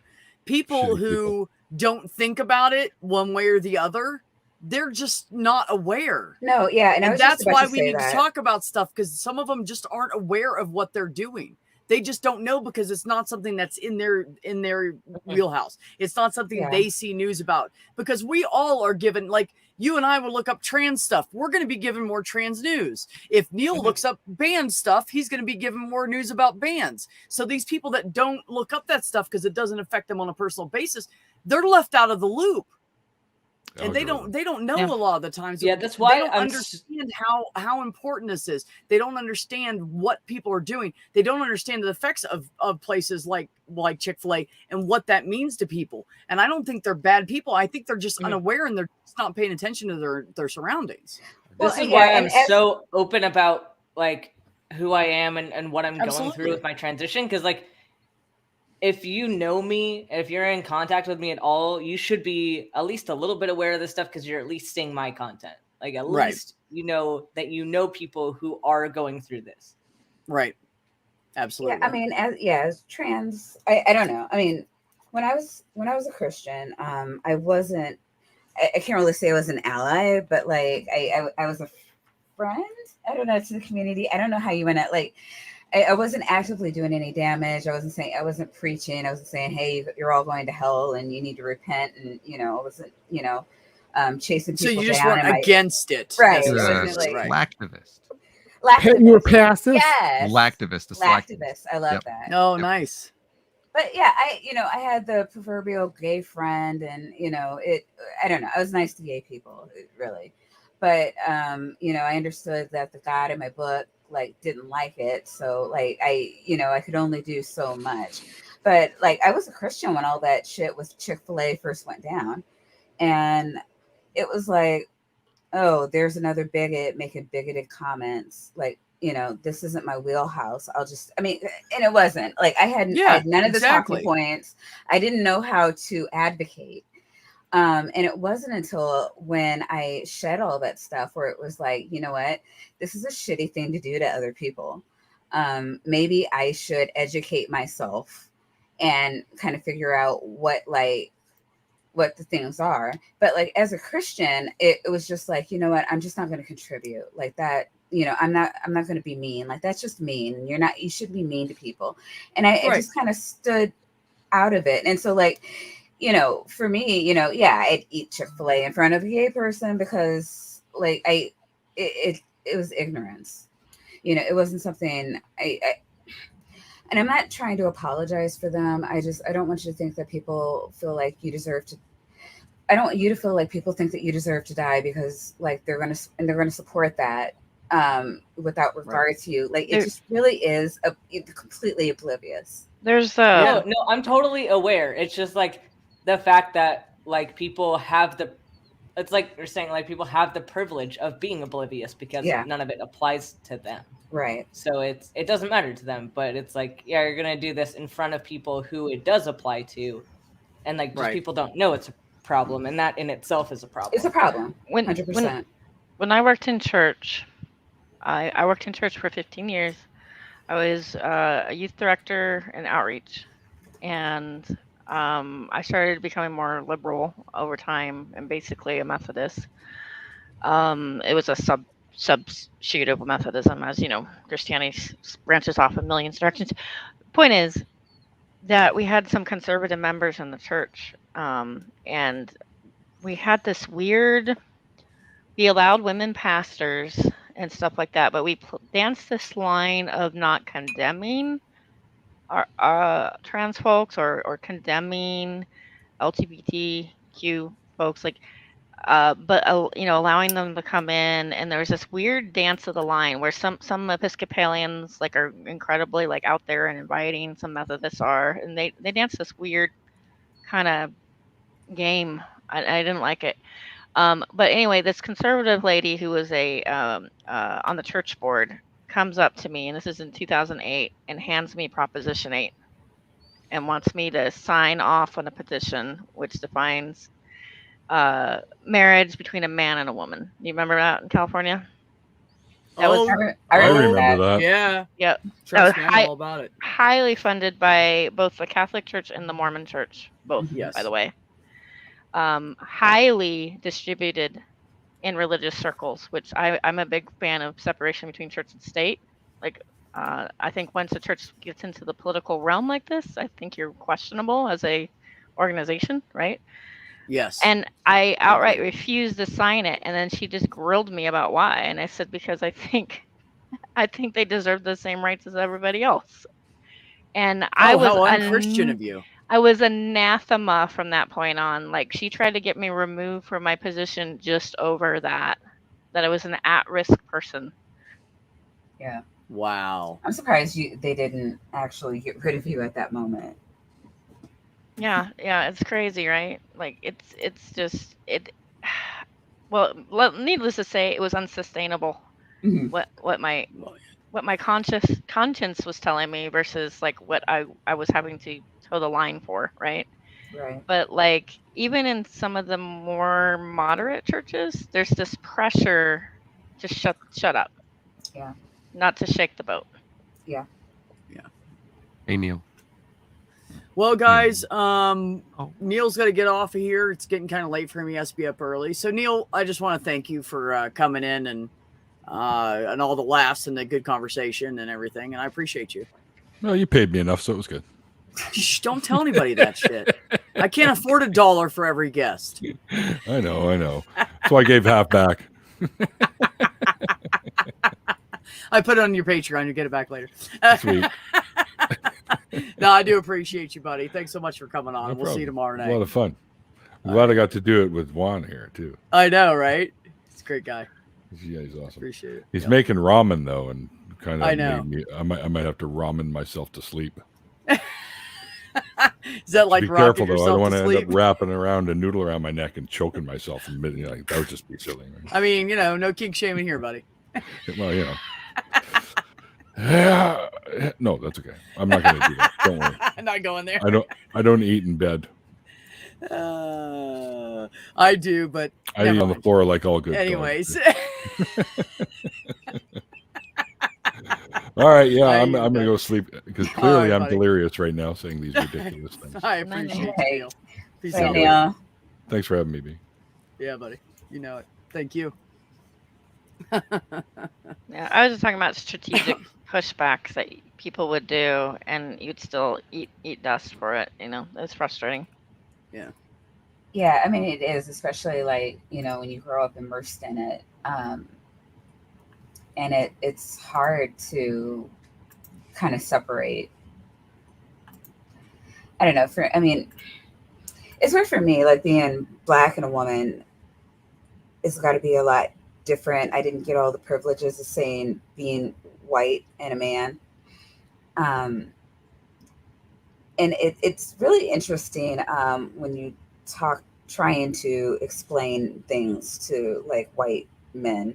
Everything comes across as, oh, you're blaming us, and I'm like, I really just want you to hear a different perspective. It's not No, about you're you. blaming the people who are at fault, as you should. That's all you it know, is. If you're especially- worried about it, buddy, that's your own issue.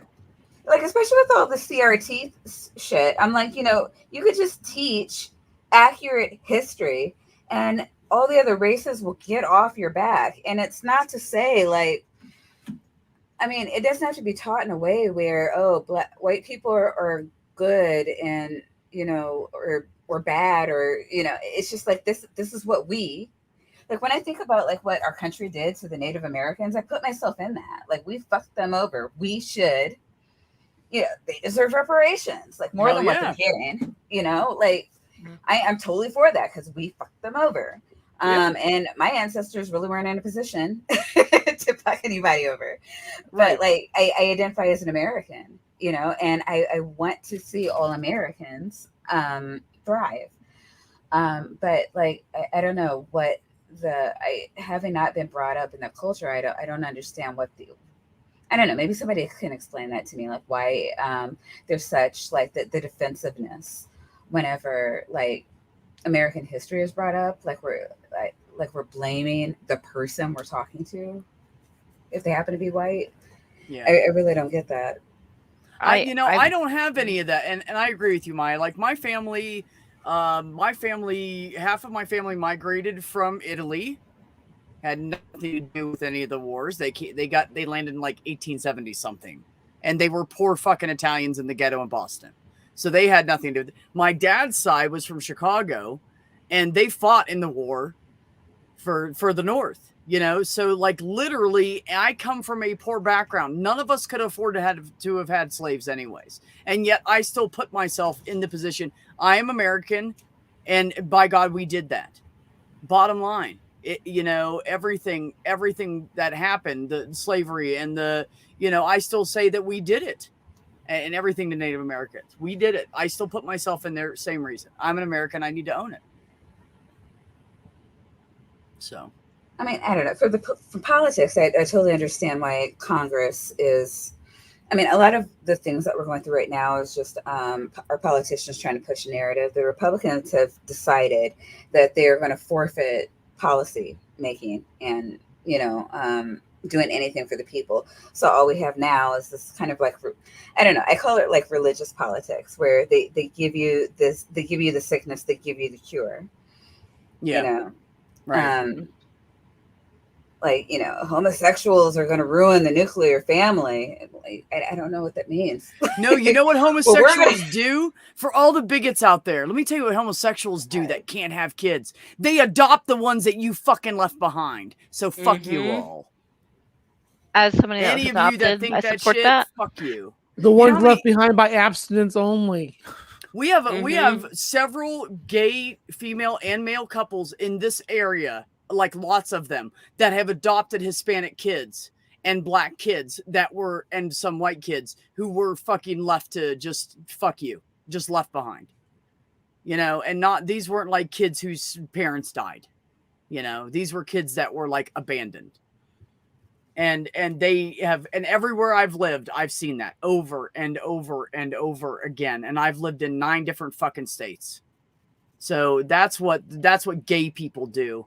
They take on the responsibility that you didn't fucking want to have. The other thing is, a lot of the gay community that I've known are so responsible community-wise. Like I mean, like the best neighbors, like at least in my experience, like the most supportive, like the whole kind of it takes a village kind of mentality and stuff like that. And this whole idea of like, you see these conservative Christians walk around with their swagger and be like, well, you know, a woman and a woman can't procreate or like whatever. And I'm like, yeah, there are other supporting factors in your community and society other than procreation, just so you're aware. Like there's other. And you know what? They do procreate. They go to the gay men and they get semen. And then those gay men help them raise those children and they have multiple parents now. Tell me that's a not possibility. better. Yeah, that's a possibility. Yeah, I've seen that a lot too. I actually bumped into a lot of people in Columbus, Ohio that had done exactly that. And most of the men that donated semen were still in those kids' lives. And they were like dad to them, you know, and it was a gay couple. And they had like 2 dads and 1 to 2 moms, depending on what happened, you know? Right. You know, the damn lesbians can't stay together. But anyways, the whole "will you hold after like 2 weeks" thing. Yeah, well, no. Third date.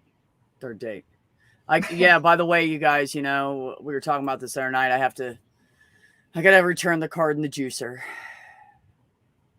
Because Yep. someone said to me the other day, well, isn't that going to make you a straight white dude? And I was like, oh shit, I didn't think about it. Yeah, Wait, well, what's a card in a juicer? What is that? oh, it's a lesbian joke that when people think you're in a club, and if like I meet a lesbian or somebody that knows a lesbian. Have you ever been to? Oh, I used to live in Columbus, Ohio. Oh, I know a lesbian in Columbus, Ohio. This is her name. Do you know her? And I'm like, Everybody yeah, knows we have everybody. a club. Yeah, We have yeah, a club. We give out juicers. No, there's no club. So it's just a joke. It's a lesbian joke about the juicer but I really like that juicer because juicers used to be popular when all that shit happened.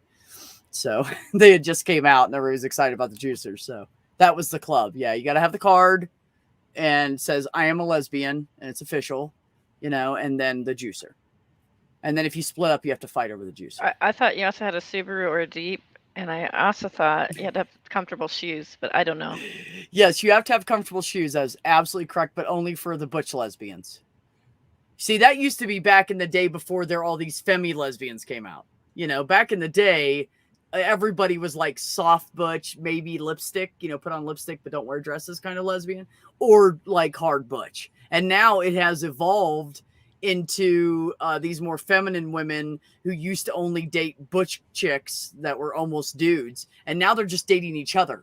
So you see like these femi lesbian couples. It is like the whole gay world has really changed and evolved. And there's like all these like there should be a there's spectrum. all these like poly relationships and stuff. Which yeah, I'm fine. I don't care. That's their bedroom. They can do whatever the fuck they want in it. You know, I don't give a shit.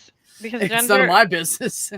Gender expression and sexuality, I see as different sliding scales. Oh, And absolutely. This forced, you have to look like almost like a. I think back in the days there was almost like a mirror of a heteronormative kind of situation, and now it's sort of like it's there's such a sliding scale. I mean, there are some folks that are so femme and butch at the same time that like they could flip a switch and like you know like it's Yeah, it's and just, they do, and they will dress different compared to whatever they feel like on that day. That's what they do. They're like, okay, one day I feel more masculine today. I dress more masculine. Next day I put on a dress because I feel more girly today. I almost and think that fine, everybody, cool, be you, do whatever you want. I almost think everybody has their own personal spectrum on how they're feeling every day. You know, from one end to the other, whether they're feeling a little more feminine, a little more masculine. I don't think a lot of people would admit it, but I think we all rotate within our own little what we feel comfortable with, assessing, you know, what we're going to, especially with what I'm going to be doing for that day. I still like to put on khakis and go chase bugs through the woods and stuff. But some days I might like to try to feel a little prettier. So yeah. But you know, the bottom line is, you know, life is, we are ever evolving as people, as from children into teenagers into adults, and then once we become adults and we start finding ourselves, and we still find little bits about ourselves that, hey, you know, I need to address this, I need to address that. We just grow all the time. We don't stop growing. You don't stop learning, you know, and people just need to let other people grow the way they need to grow. You're not going to go out to your garden and put a fucking rod in every single fucking plant so they all grow exactly the way you want them to. You'll kill them. And it's the same thing with people. You just need to let nature take its course and let them grow naturally too. I always felt resentful that I felt this pressure to be a girl that I didn't feel like I was very good at. And I'm going to preface this and say that vanity, Southern California vanity, girls in high heels and lipstick and stuff, and I was homeschooled, and so like there's that thing, but there's also I am a tomboy. Like I identify as a woman. Some people call me a they. I don't care, but I'm a tomboy. Like I you know, and I'm happily so. But like I would feel pressure as a young person to be like I am a failure as a woman because I do not relate to this part of womanhood that everybody else seems to relate to and express. And I think now it's kind of neat because I'm at the edge of Gen X and millennial, right? Yeah. Right. You're It's neat Yeah, well, yeah, I'm on the edge of the very end of Gen X. So like I'm seeing younger folks like below me that have so much freedom, and it Mhm. seems like they, maybe I'm wrong, but it doesn't seem like they're as pressured to Yeah, yeah. perform in that way, at least in certain areas. I don't know. It could be different across the country. Well, I'm sure I think it that's is. because the 70s and 80s babies stood up and said, no, we're not going to. And Yeah. I now don't we're know. to the point where they can say, I'm still not going to. And I'm definitely not. Don't The even fucking try millennials Right. it. seem to have a much easier time, coming out than any generation before Well, them, though. because it's not as stigmatized. At some point in the school system, it actually became cool to be gay.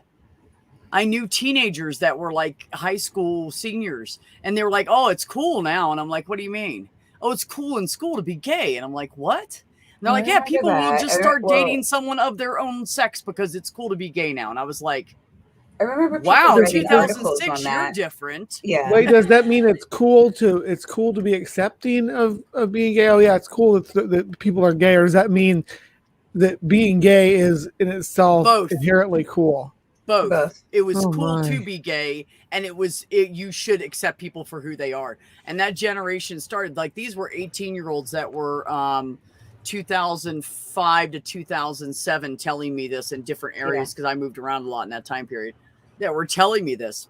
And I was like, wow, this is, and for somebody like me who had been, chased around in a parking lot by a big fucking redneck with a rebel flag and a pickup truck with a gun in his rack yelling at me fucking dyke. To Oh, see wow. this come to that, I was like, wow. Yeah. Like that is so different. And I didn't even come out till 2001. This was just 5 years later. And it had just grown a lot.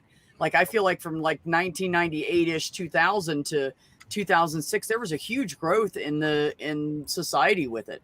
And I think it's because that younger generation were taught enough to not give a shit about it. Like that's not, they started worrying about like politics and stuff. They had more access to information because of the internet, and they were starting to dig in all this other stuff that we only learned about as we got older because we weren't given access to that. We were kids, nobody told us about, oh, did you hear about that horrific accident in such and such? And like, you didn't tell shit to, kids that when we were little, we were limited on how much news we watched. We were always, it was just that generation. And then as the generations are progressing, they have access to all that information that now we're learning it as they're learning it, and they're fucking 15, So it's just a whole new thing. It's And a lot of things causing this one growth. They are really smart. My oldest is 17, and they're very. Him and his friends, and I won't say his whole generation, but him and his friends are more progressive than anybody that I would ever even met when I was a child. When I was in that age group. Right. Oh yeah, even my son. I heard him like he streams on. He streams on Twitch, and I overheard him one day saying, oh, my best friend came out. So happy that she felt, comfortable enough that she could do that, with me, because it's not as progressive in the Black community. I know that even in California, I was watching something the other day where they were talking about like a lot of the homeless in California and children in like the sex trade or whatever are still like Black, like gay and trans and things like that, because their parents will just like kick them out of the house. That's a problem in my city. Like it's a for sure problem. Yep.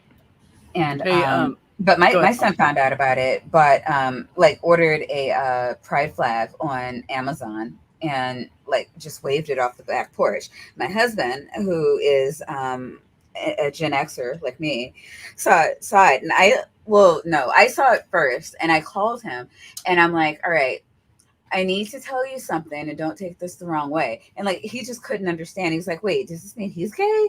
Like, why would you do that? Like, it just like to love your friends so much that you want to support them by hanging a pride flag. Just like I had to like explain it to him. But no, it's ally. It's raising awareness. It's right. Everything. Right. Yeah. I'm sorry. I'm going to shut up now. No, you're fine. I talk forever. Nathaniel's been waiting for a while to jump in here. So what you got, buddy? I wanted to respond to something that I saw in the chat, not anything bad, that I saw in the chat, and kind of like give alternative recommendations. Because Maya, I just want to addendum asterisk to the CRT thing you mentioned. Mhm. It's not a real thing taught in school, FYI. So No, it's it's not the same thing as teaching history. Now, what I saw is, and I know you know that, I was just like, I know somebody, if anybody on the planet wants to just like do like a Google search for somebody saying something on YouTube or something, they'll take it out of context. Oh yeah, sorry. And yeah, no, it's I am not well taught in aware of school. this. And I said read White Fragility. So Robin DiAngelo is, I don't recommend that book or what she's written regarding any of this at all. She doesn't deal with intersectionality. In fact, she kicks intersectionality completely out of it, and it almost makes it about herself in some ways. I do have recommendations though. Now, I don't think it's a bad book, and I think it's as far as premise goes, for sure. But I have some recommendations if I can give those. Sure. Okay, so this is a good primer for critical race theory. Hold on, let me turn off my real quick. Sorry. Turn off the Most black. people can't comprehend actual critical race theory. Susan actually went downtown to, or is it what's the name of the yeah, so it's called Third Eye Bag. It is a black-owned bookstore here in Portland, and she actually found this book, Delgado and Stefanchik's Critical Race Theory. This is the beginning of what critical race theory actually is. If you want a primer, that's what this is. And oh yeah, so you want to talk about race? Why are all the yeah, so you want to talk about race is the one that really got me, and where Susan was like, "Dude, you're white knighting, stop it." And I was just like, "Oh." When you first, to ask that question, by the way, it's defensiveness that exists because of the type of exceptionalism that we have been taught from childhood, especially as white men in this country, but white people in general have been taught about American exceptionalism and what it is. And that is, which is why I was so sad when Susan told me yesterday that the guy that wrote some of the best books I've ever read, he passed away. Lies My Teachers Told Me and stuff like that. And he was so vital to learning things and lies across America and stuff like that. You look at that, it's like, this isn't a political fucking thing. It's people actually saying, this is actually what happened. We committed genocide in the name of God, 108 million indigenous peoples in North America. That's what we did. That's not a political fucking message. I'm sorry. We as my ancestors, white Europeans, didn't just do the slave trade in the triangle. It was much more than that. Brought enslaved people who were worth money as property, by the way, for hundreds of years. Nicole Hannah-Jones in the 1619 Project says this very, very well. But critical race theory, guess what? It's not about any of that. Critical race theory isn't about that. What critical race theory is about is maybe it's not just about marching in the streets. What are the other things systemically that we can do? And this is a good primer for it. By the way, if anybody would like any of these books, I can get them to you at no cost. So what? Also, how do you do that? Just DM me. I'll send one to you. Also, this one is a good book as well. It's called The Sum of Us: What Racism Costs Everyone and How We Can Prosper Together. This is a really good book for your white people in your life. Right? Get it at Target, 30% off apparently. Yeah, there you go. Yeah. And Heather McGee's book is really, really great. Again, it's not just somebody coming in and saying something political. Now, Acho's got some issues right now, especially with a certain Olympic sprinter. But this is a very good book for people that get into things like white fragility and stuff like that. This is great.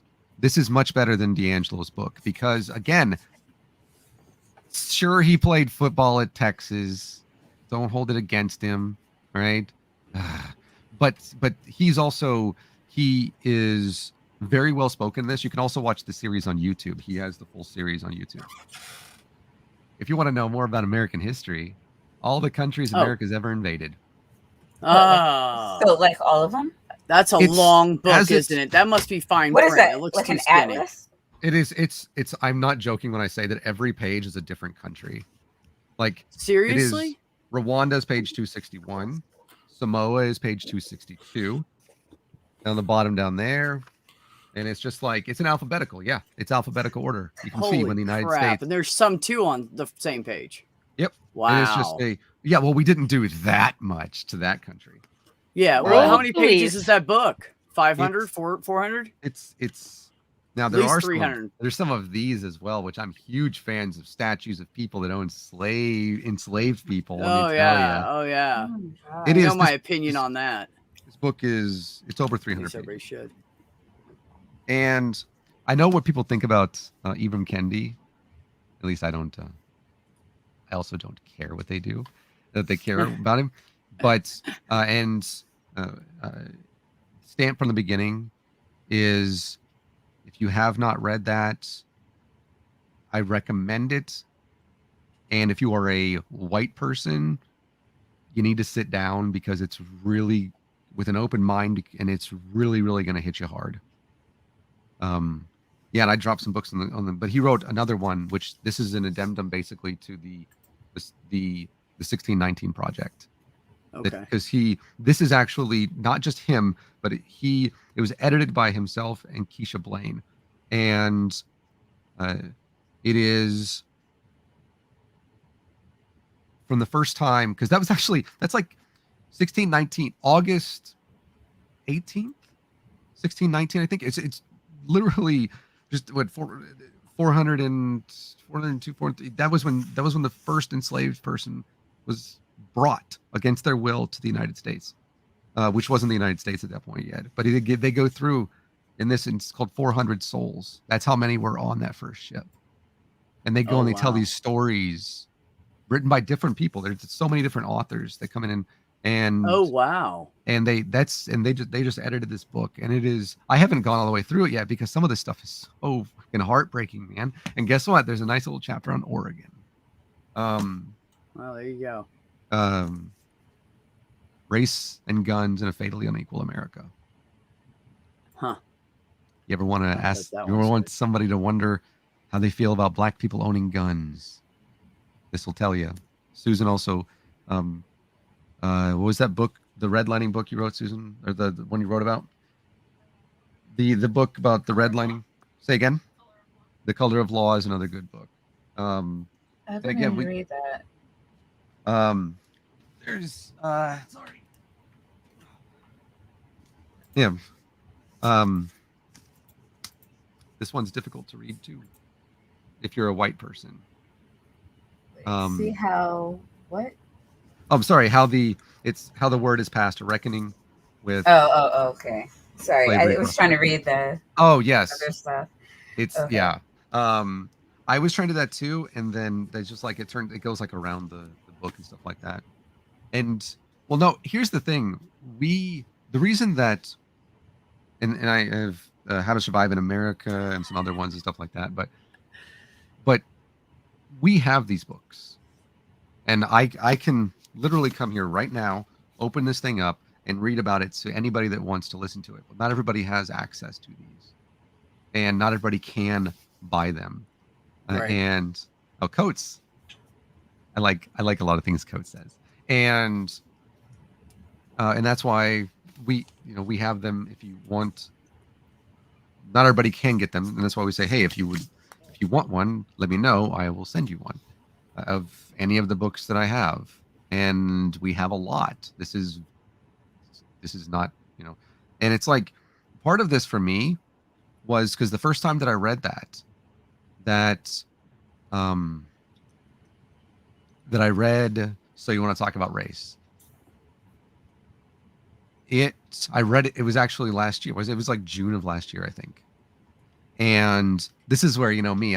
This is the stance, by the way, of the white guy in America. If you don't know, because liberal white American guy, me. Oh, you want all these? Okay. Well, there's the other ones on the floor too. Thank you, Susan. Oh, did I asked her to put the list in the chat for me so everybody knew the names of the books. So that's why she's taking yeah. them all. No, that's and- great. I Susan, want I've got everybody a- to be able to get that list. And I'll make like a Hi, Susan. Google. They say hi, Susan, and I'll make a Google Doc because I've got so many more. I'm on a delay, so I. So this is totally off topic, but and you can't tell because they're very small. But I'm getting some dark hairs on my lip. Really? Yay. They're like really, really small, and there are only a couple of them. But Do you want some- I Do you wanna want see some? it. I want You want some progress gray ones? pictures. you some can't gray totally ones. tell yet. Like I gotta look I live really, pretty really close to close him. I'll give find him them. gray in a few months. I'll probably be able to do You that. can have all of mine. I'm probably the gonna look whole like my thing. brother, like gray. Bree, we're just gonna trade bodies. Yeah, Yeah, there we you should go. probably do that. That's a I've good already idea. tried to I've already talked to Purple about switching anatomy with me. Like you can have my I wish we could boobs. just transplant between trans people. Just be like, yeah, I'll take that from you. Take that Transplant. from you. Yeah. Ah, Yeah. I- I It'd said be to great. Purple though, if you're getting these really nice 50-year-old boobs, I want to know that I'm getting something good in return. And the first two times she didn't say anything. Then the third time I brought it up, she goes, "You won't be disappointed, B." Like very humble That's about funny. this, and I said, "Deal. Let's try. Let's see if our blood types match." Oh, that- Only it Purple is was that so simple, funny. huh? God, Yeah. wouldn't it be nice? nothing is ever that Oh simple though. fuck. But I can tell you regarding what I was just because I don't want to. I am Yeah. Ben, by the way. I'm really excited for you. But Starting I- line at the end of the month. I was the Doctor's I was appointment the, tomorrow. really awesome. But I was the Uh-oh, liberal we're white dancing. guy. Maya Oh yeah, can I'm tell you. dancing. I'm chair dancing. That's how the butch lesbians did it. Now I gotta learn how to dance standing up if I want to be a dude. Anyway, sorry, Nathaniel. You think I know how to do that? I'll tell you a story in a minute. That's really fun. Yeah. Go ahead about dancing. But I was reading this. I was reading this book, and I can. And again, any of those, and we have so many more as well. I can make a Google Doc. I was read the first one because we were making this thing last year, and it was. And by the way, something to your point, Maya, earlier is like there's so many. We were talking to Mikey the other day, and Mikey is a really great friend of mine, and it was like. It was trying to remember whether it was Freddie Gray or whether it was so many other names that I just couldn't remember. I couldn't remember which young black man was murdered by the police because there were so many. And it's like, say their names. Okay, would love to. Which one? Because it's like and that's the thing to where it's when we talk about we talk about the lack of diversity in the people that are influential among secular people. Like, oh yeah, well, I know these 1, 2, 3 black people, and it is the constant.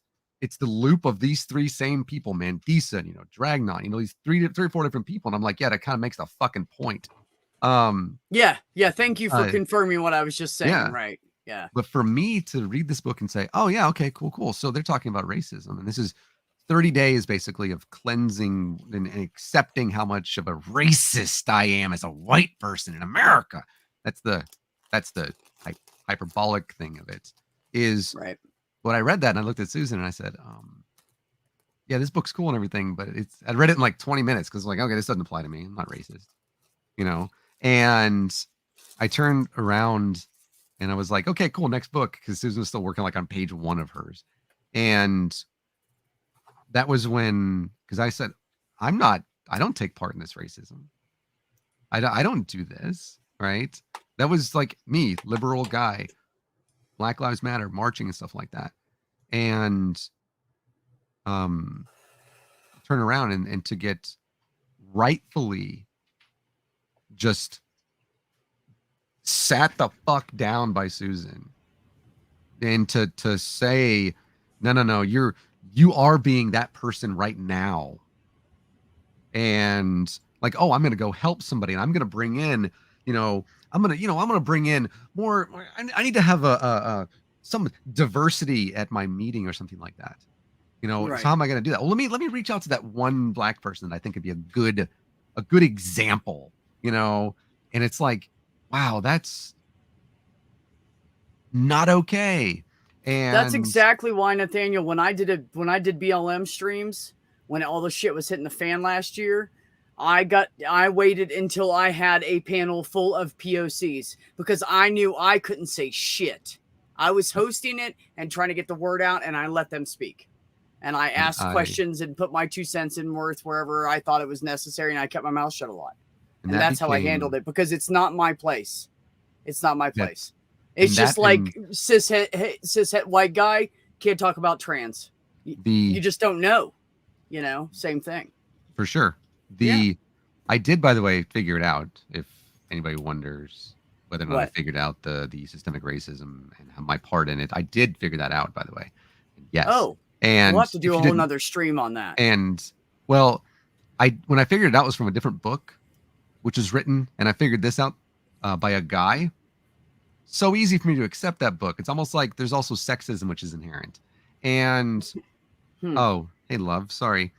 And what I have done since then, and I don't know if I read more of those types of books, if I read more books about, you know, 1st, 2nd, 3rd century Christianity.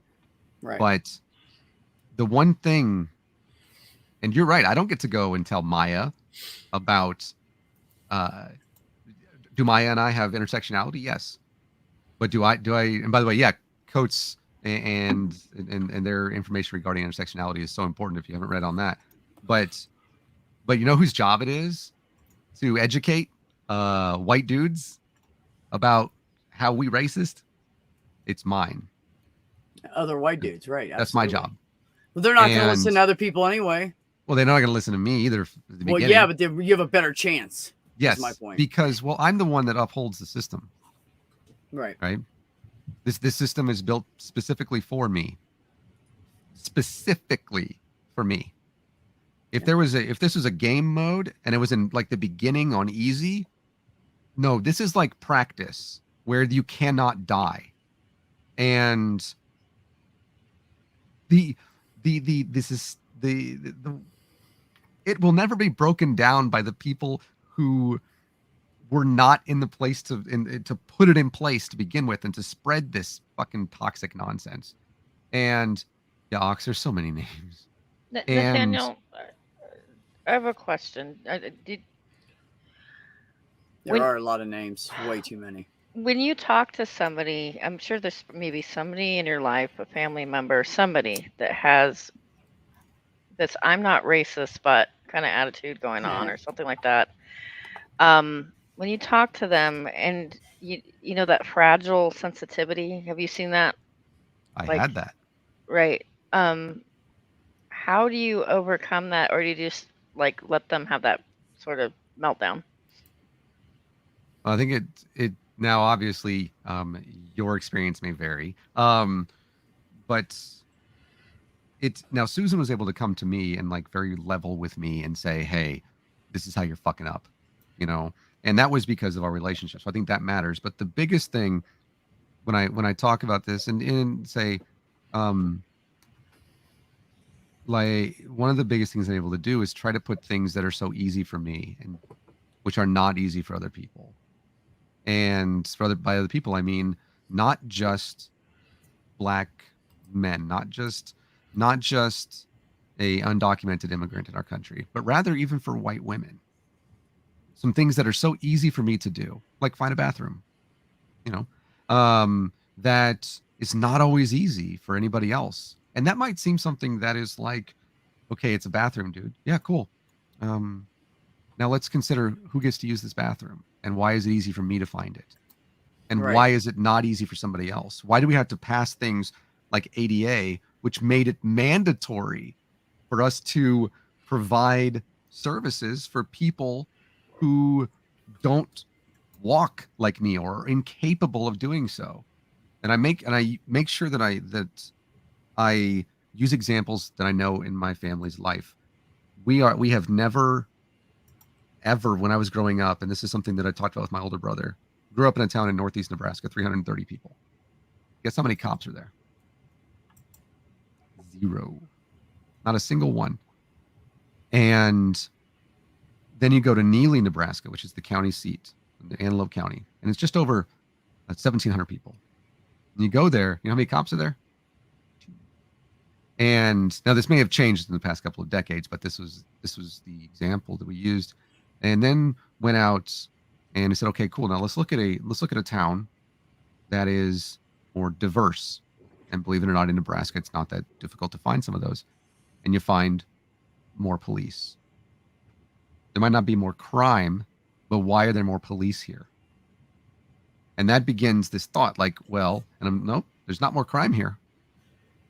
People are not being, there's not anything happening here that's not happening in our town, and you know that.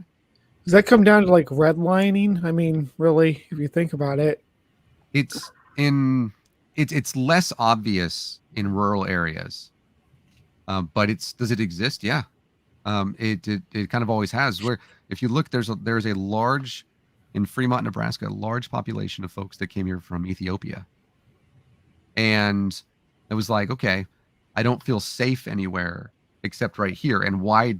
But why now? Do I only feel safe right here?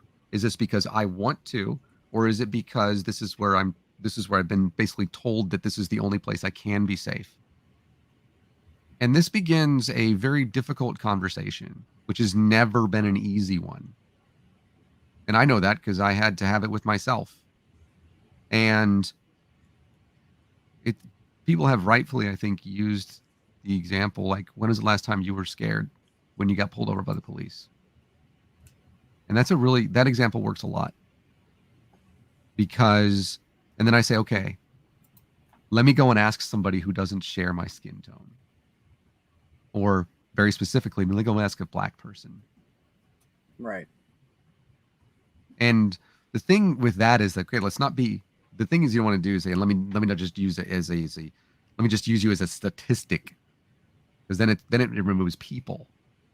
But it's like, how do you think you would feel if every single time you got pulled over by the police, you were terrified that you might die? And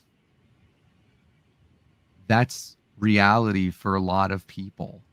And when I went to the hospital in the end of 2018, I remember just the previous month I had actually left the hospital early so I could go and vote. And I took a selfie, and I said, I don't know what I'd be able to do if I had to go to the hospital without insurance. Well, then I had to go to the hospital, and I had to have emergency surgery. And as it turned out, it was the day after my insurance I didn't have insurance anymore. And they wouldn't let me go home. And Susan, for some reason, helped to pay for some things. And I sat there, and I was laying in this hospital bed, and I was sitting there thinking to myself, wow, this really sucks because I'm going to have to pay for this. But this is so unique for me because it's something that if you are white in America, more than likely you have health insurance. But it's not the case if you're not white. And I had this is a conversation that I had, and where I said, can you imagine being scared to go to the hospital because you don't want to get a shot because of what American physicians have done to your family members in the past? No. And yeah, there's all I ever got growing up was that doctors were there for me. And so we talk about vaccine hesitancy among Black Americans. And imagine not being, the last thing that I can do is go to the hospital no matter what, even though I live in areas where I am automatically, because of redlining, I'm automatically more susceptible to cancers because of where we live, and to obesity and to diabetes and things like this because of where we are forced to live. But I can't, the last thing that I can do is go to the hospital. Why? Well, I'm already impoverished. Yep. And so I can't get insurance. because they decided they were going to build the city around me instead of including me in it with proper access to healthcare and proper access to Right. education and proper access to even mass transit. Exactly. And, Yeah. and How so, about this? Let me add to that real quick. So we have these pueblos around here full of Native Americans, right? And that's why this is so much on my mind, because I see this shit everywhere I drive, right? So we have these pueblos, and they're full of Native Americans, and they all have one address. Huh. How hard is that to get help and stuff when you don't have your own address? Yeah. How hard is that to vote when you don't have your own address? How hard is that to get a job when you don't have your own address? So they literally pay. I'm not even kidding. This is real. They literally pay people to use an address at their like empty building that they've created. That's how they get addresses, so they can go get a fucking job. Yeah. Well, Spackle, I hope that I hope I give it a little bit, but it's always just like Yeah. one thing. I try to start with one thing that is Yeah. our life. There's one thing that's really easy for us to do, and then to say, okay, can you imagine if it's not? I point out the being afraid for your life when you're pulled over thing a lot, because that is incredibly rare for a white person to experience, right? So like, Oh yeah. like in fact, sometimes the etiquette for white folks when they're pulled over is so terrible that like they're reaching under their seat. I mean, they're doing all sorts of things that would normally be a red flag. Oh yeah, and they'd be maybe dead. get someone killed, and this, because you're white, this is fine. But also, like, I can't tell you how many people I see that are pulled over, and the people that have to pop their trunks are always either Hispanic or black. Pop your trunk for me. Get out of the car immediately. Oh, you don't have to tell me that. I was a This is truck driver California. over the road for almost 8 years. Yeah. I know, and I've drove in every state, and I've seen I've it. never everywhere. had to pop my trunk ever. I've always been waved through. We have checkpoints, right? Because we're up by the border. Wave through every time. I don't have to pop my trunk. I don't have to, I don't have any of these problems. I mean, obviously that's Border Patrol, but I don't have any of these problems because I'm fucking white. But I would tell you this, that I grew up poor white, and I find that folks that are poor, in my experience, there is a embittered. We have had to struggle to make ends meet. I'm not privileged. My mommy and daddy didn't pay for my college. I mean, this is my experience, and the people, some of the people I know and love, they're the working poor, and they're embittered because they feel like, well, I don't feel privileged, and that's the hard group that's really hard to meet, and I think that's why Trump has such a footing, because they are struggling, but they Yeah. don't understand that they're still privileged. Yeah, I think that the thing there is, because I grew up on very poor a farm in northeast Nebraska, so poor that in one Christmas the sheriff like showed up at our house with like presents and food for us, because people in the city had like come together and saw that our family was super poor and they actually brought us stuff. Yeah, I know. I've been there. And that's why I think that helps me now to be able to see, this is some of the reasons that Susan and I are, and we're just charitable fucks, that we, like to give things to help people. But the one thing that I was able to figure out, and this has helped me in those types of conversations, is I still had opportunities available to me that I could go somewhere, like say that I wanted to go and work somewhere and submit an application and look at the manager and see who that is and know that I would probably at least get an interview. And so it's different from having to pull myself up, right? Which is wonderful myth. And to say that I can do this and try, I mean, maybe it's a little more difficult for me to get to the door, right? Because God damn it, I'm so poor. That just rhymed. I had to do it. It's difficult for me to get there, but what would it be like if the door wasn't even there? Right. And that is the way that I try to like approach that. Like how many people, if they even have a name that even sounds anything but white, have Oh, their there's resume just tossed statistics in the on that, trash. and it's Yeah. ugly. And that's the lack of a door. It's not they're just black culture, rah. They're just lazy, right? Oh my god, you don't realize how racist you sound or that you are. And Or my favorite is like, stop asking for a handout. You know, the only people I say that about are the ones that are like, there is nothing wrong with them.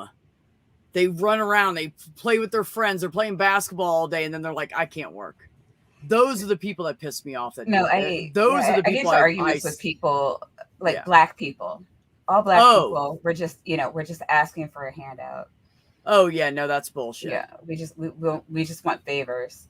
so Sam Harris Yeah. says. Oh yeah. Right. No, what you want is Oh, equal. is that where they're getting it I know from? that's strange, everybody. Sam Harris. is a Everybody fuck- should yeah. have equal rights. Well, and I was arguing with this one guy. I can't remember if I was on it was one of Nathaniel's tweets or not, but like he had said that to me on Twitter, and I was just like, when white people see other white people, you get like, it's not even just the jobs, it's like even the callback for the jobs.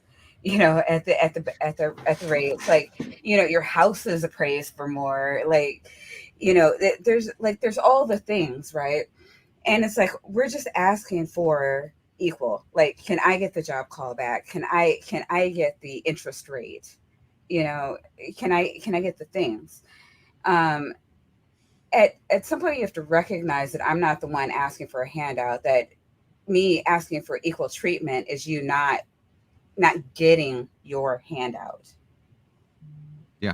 You're the one hey, getting the handout, not me.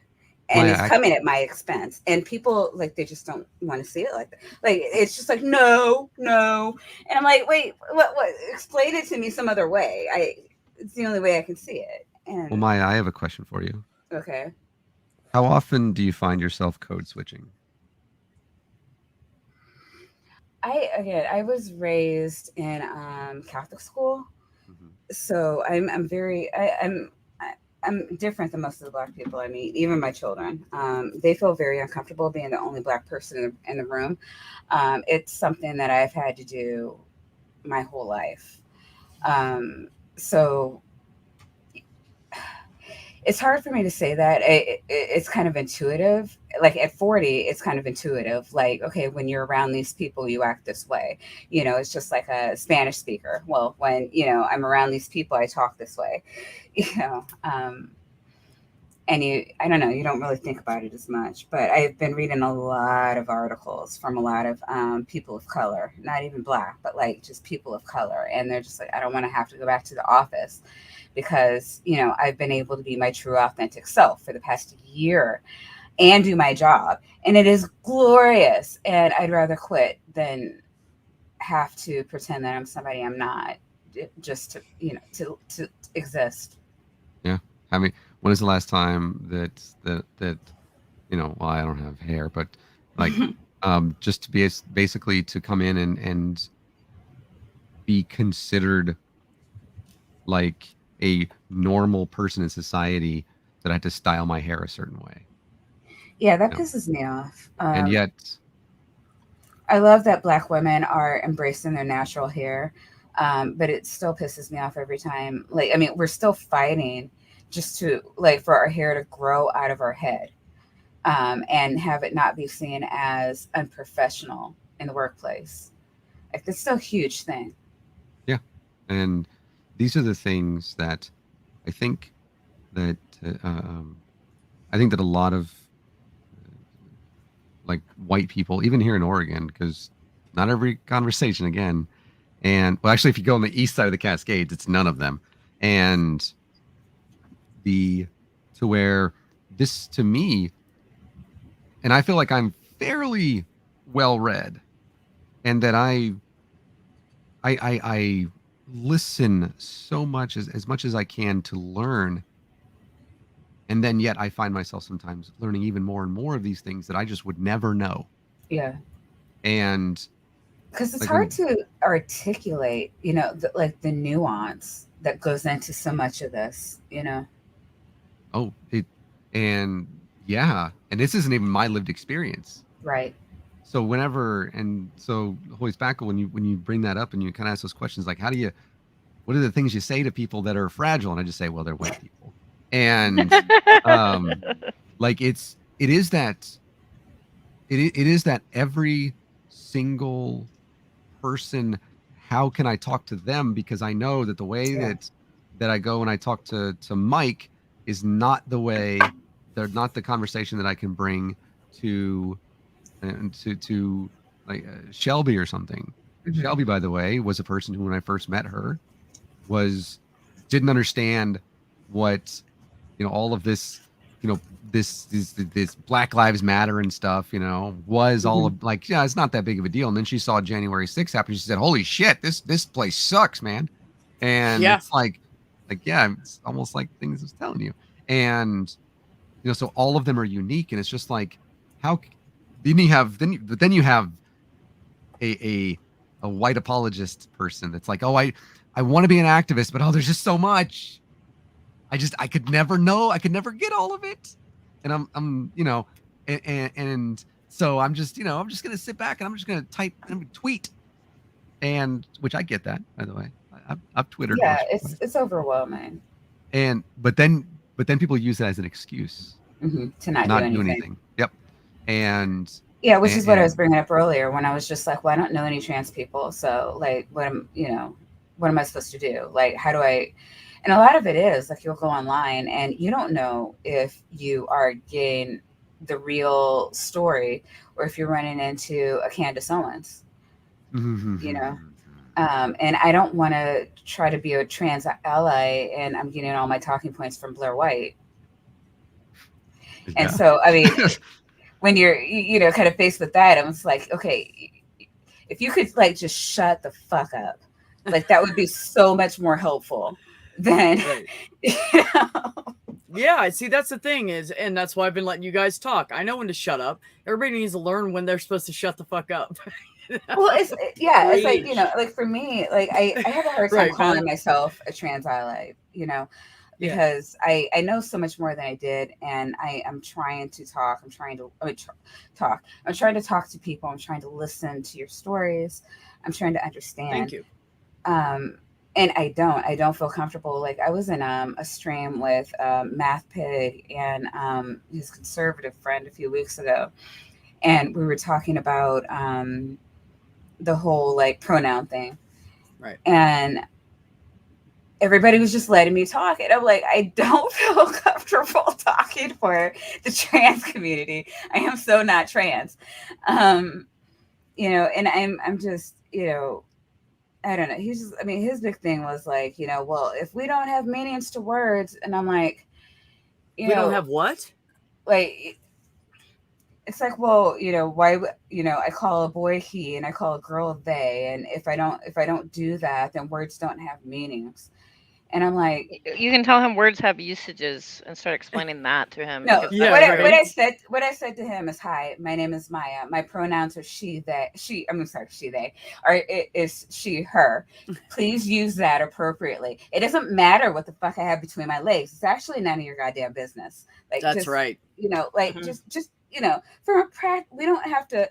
And he was trying to take it through this like whole philosophical thing. It's like, well, the XY chromosome. And I'm like, why are we even doing this? Do you like biologically like test everybody that you encounter before you start using their pronouns? Right. Oh yeah. That's what we should do.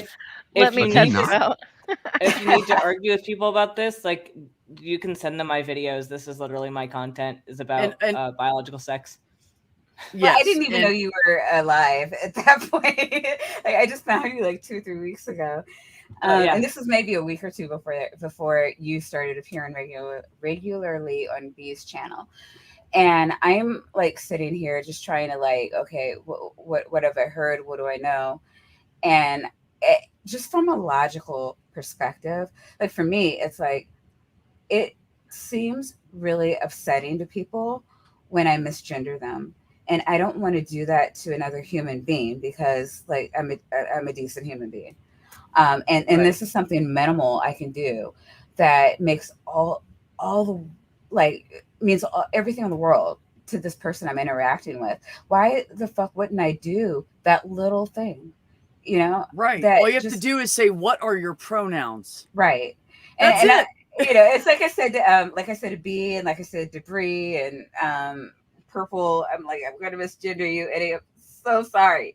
I am trying my hardest, and I misgender myself please feel sometimes. free So to correct me if I say it it's habits absent-mindedly. or habits. It's fine. Well, yeah, Habits you've are been habits. she the entire time I've known you, and so Yeah. just without thinking, I know I'm going to fuck up, and And that's fine. I don't please forgive me. See, I don't get offended because I know people are trying. Right. Because most people, if you correct them, everybody in our community so far that I've encountered, I've corrected them. They said, "Oh, I'm sorry, I didn't know." And I'm like, "I know. That's why I'm telling you now, and I appreciate you. Thank you for being respectful and considerate." And then the conversation's done. Right. That's how we are in this community, my little piece of the community. So and let me just say, if you ever have a question, even if you think it's a stupid question, it doesn't matter. Ask us. Like Ben and I are up to discuss any of this. If it's anything that helps you feel more comfortable dealing with it and makes you feel more like an ally or helps you on whatever, just let us know. I mean, we're game. Well, a lot of it is so weird too, because every experience is so different, and I don't want to. I don't know. But when you're talking to bigots, they want everything in a box, and part of the reason I don't feel comfortable talking, especially about trans, is just because I don't want to put everybody in this box, because more than probably everybody's we're not a monolith, don't all this isn't that, but you could make I don't know, you can make inferences on some subject on certain subjects based on whether it's male or female, white or black, but for trans, and a lot of it is we just don't have the resource to even make those inferences at this point too. So usually when I'm speaking to people, it's based on the research, and so I can say, well, we know that these people tend to think this way or do these things or have these experiences based on X, Y, or Z, and I just don't have that for trans. Let me give you a good piece of information that someone's recently said something about. Mm-hmm. And me and the doctor I was standing with a PA I was standing next to both went, boom. I had never thought of it like that. So when a baby's forming in the womb, mm-hmm. the gender and the hormones are formed separately. Mm-hmm. They have nothing to do with each other. Mm-hmm. So someone's hormones might push them more towards this direction, and their gender might be something totally different. So that's an interesting I make thought. videos on this stuff. Yeah, I want to go Ben watch does. them. Ben does. You guys should really Ox throw Ben's link in the chat for me too, please. But actually, do it for everybody on the panel. I did want to say something just for everybody in the chat. I'm sure, this is what we were talking about, Maya and B. And I know Maya, you would not ask this kind of question, but I know some people do. So there are certain questions that you just should not ask trans people. One of these is you have no business asking a trans person what is in their pants. Right. That's not a question that's oh, I'm just curious. No, that's an off limits question for trans people. Just think of it. Think of it like this: if you walk up to a big, manly, redneck dude, are you gonna be like, "Do you have a dick or a pussy?" How would that feel? How would that feel to that guy who's all about being this big man and you think he doesn't have a dick? It's the same fucking thing. Yeah. It's so it's none of my business. It's question. Not anybody's business. It's very offensive. Yeah. Carry on, Ben.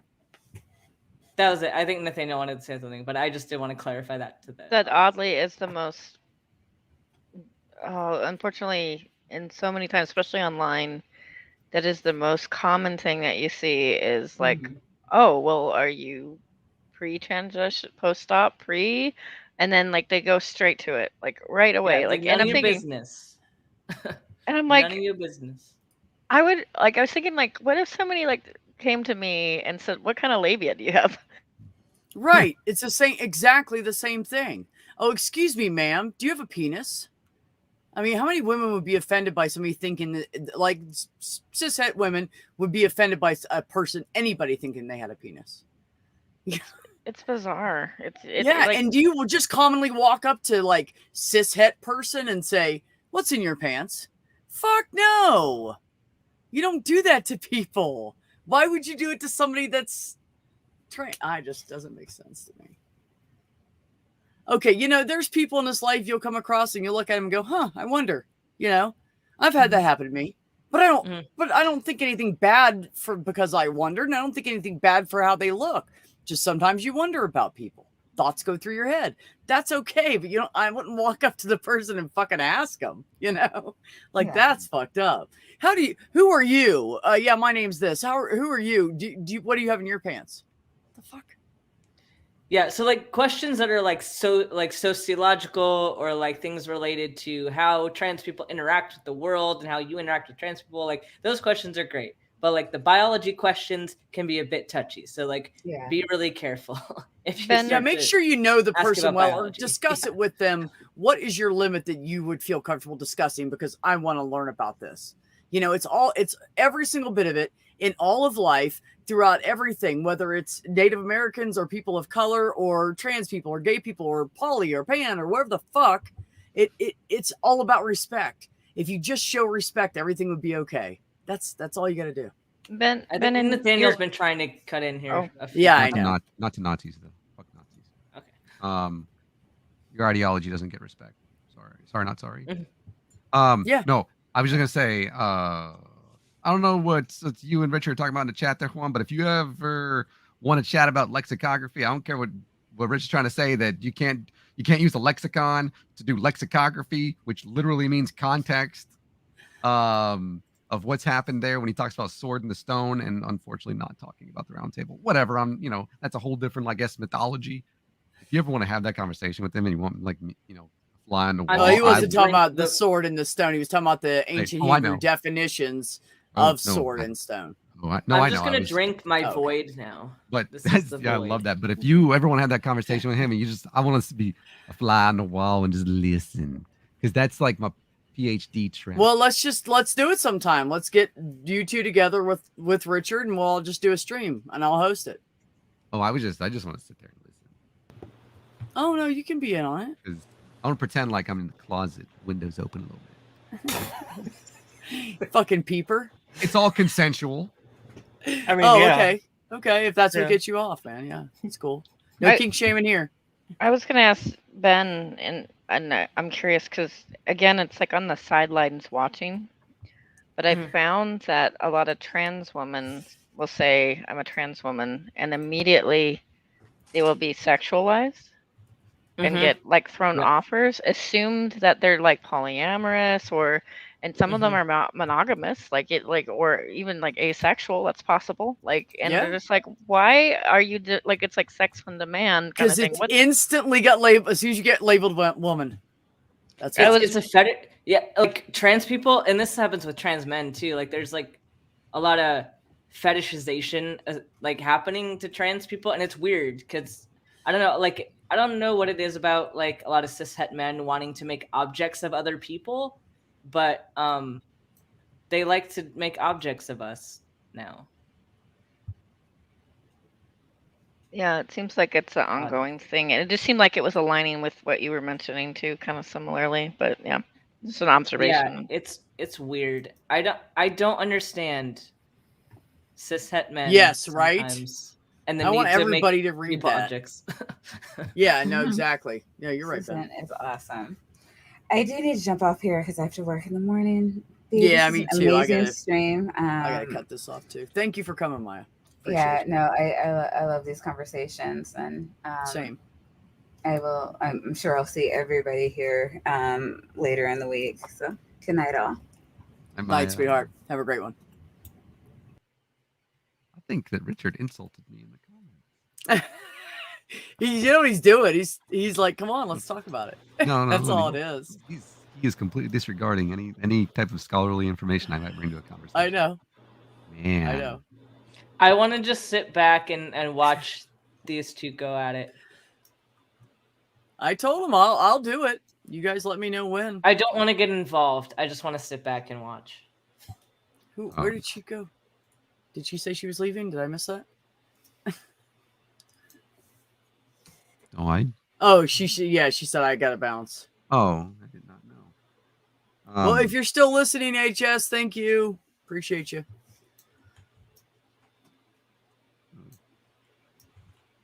Very. What I found.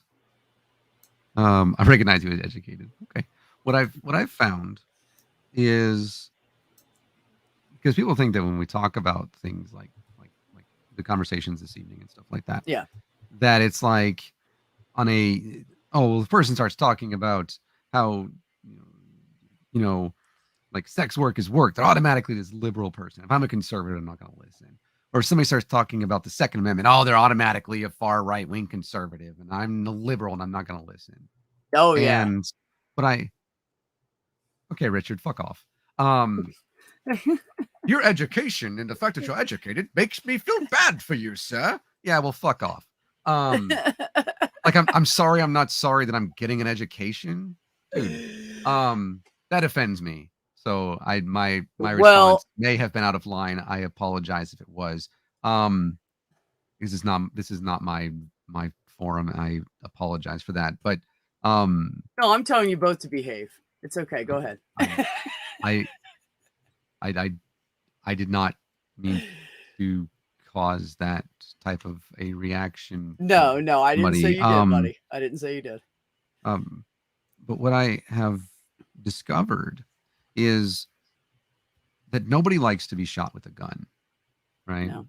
And that's not a political statement. Okay, now there might be somebody that does. I don't know. I don't think I recommend it. Yeah. Ben's the doctor here, but it doesn't seem like it would be something that I would recommend happen.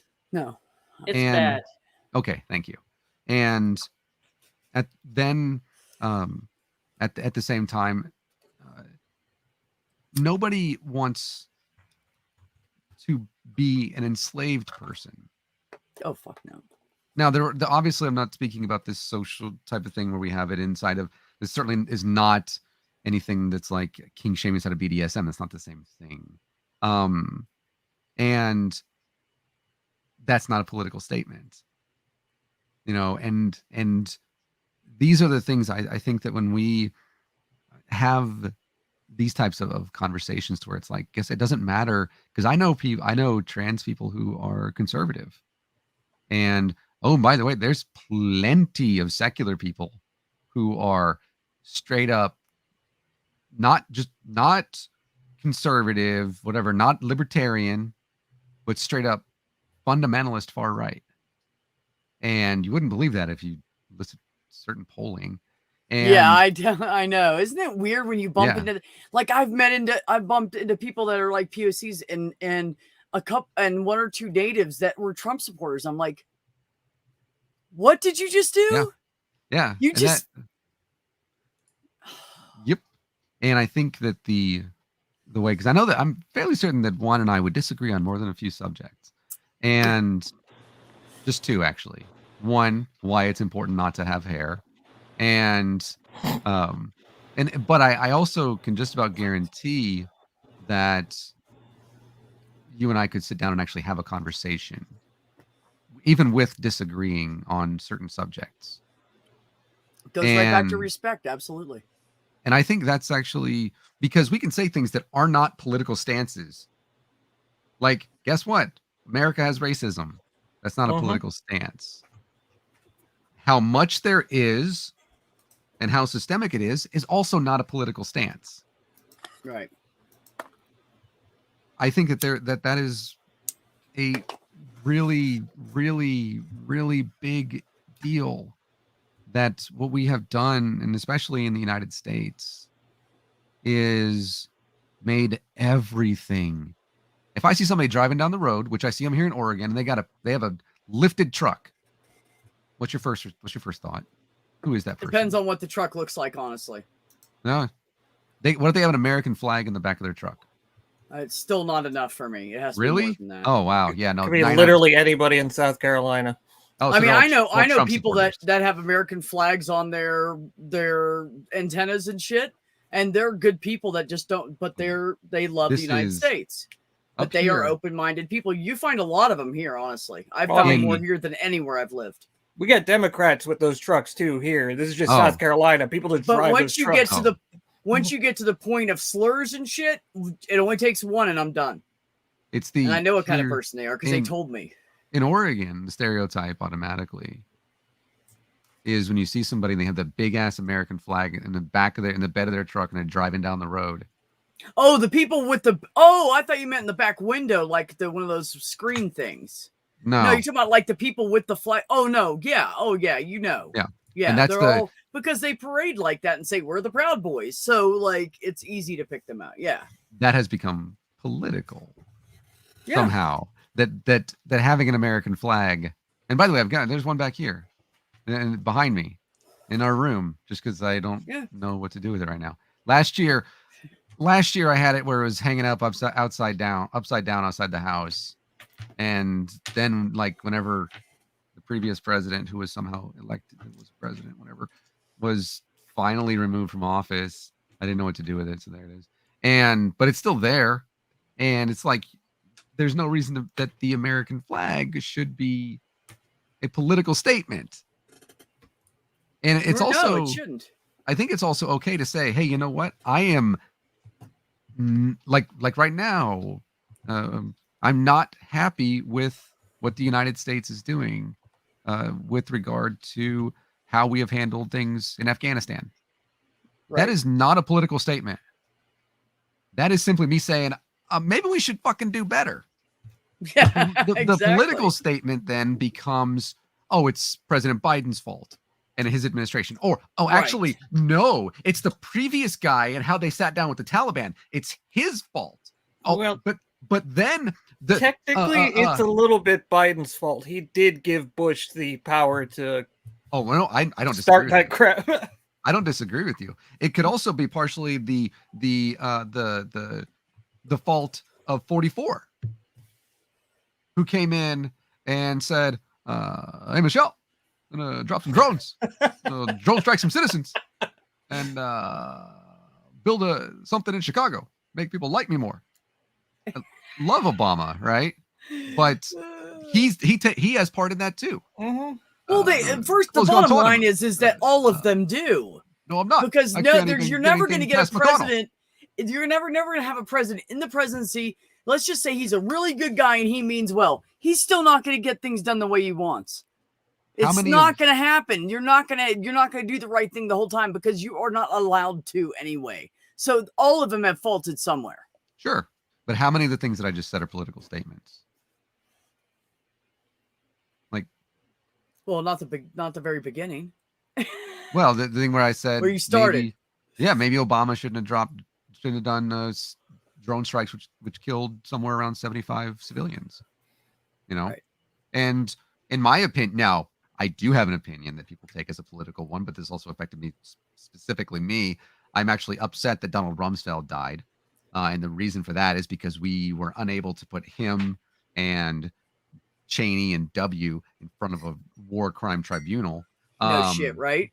But that might be a political thing, but that's also, no, I agree with you on guess that. who got us into Afghanistan? Well, it actually wasn't George W. Bush that got us into Afghanistan. It wasn't like we were doing anything with the Contras and the Taliban fighting against the Russians back in the 70s and 80s, and that was Reagan. There you go. And it's then Bush Sr. had a little hand in some shit too. Yep. And these aren't political statements. What we just said is history. Yeah, it's facts. Exactly. Yeah. The fact that the United States has worked to and been successful in overthrowing more than a few countries because we saw it as advantageous, right, is not a political statement. Looking at something and saying, this happened under this happened under Biden, and so it's Biden's fault and Democrats suck. That's a political statement. But saying, now, to be fair and balanced, Democrats do suck. But all politicians suck. Let's just they're be gonna honest. lose the House and Senate next year. There's no such thing as a perfect politician, anyways. Yeah. So, But go I ahead. think I'll be that right back. the thing is, it's like we have this thing where, because I know that you and I could sit down and we probably have different ideas about guns. Right? I have different ideas about guns, and like everybody, I think I'm actually completely in favor of Federalist 29ing this shit and just going straight up Hamiltonian on it, or just repealing the second and starting over with it. There's like a lot of things, and a person might not agree with me on that, but it's like I don't automatically become a person that has guns, like an AR-15. I don't think people need them. I don't. But there's no reason for me to automatically say, oh, this person's like a school shooter, basically. Yeah. But that's where we are right now.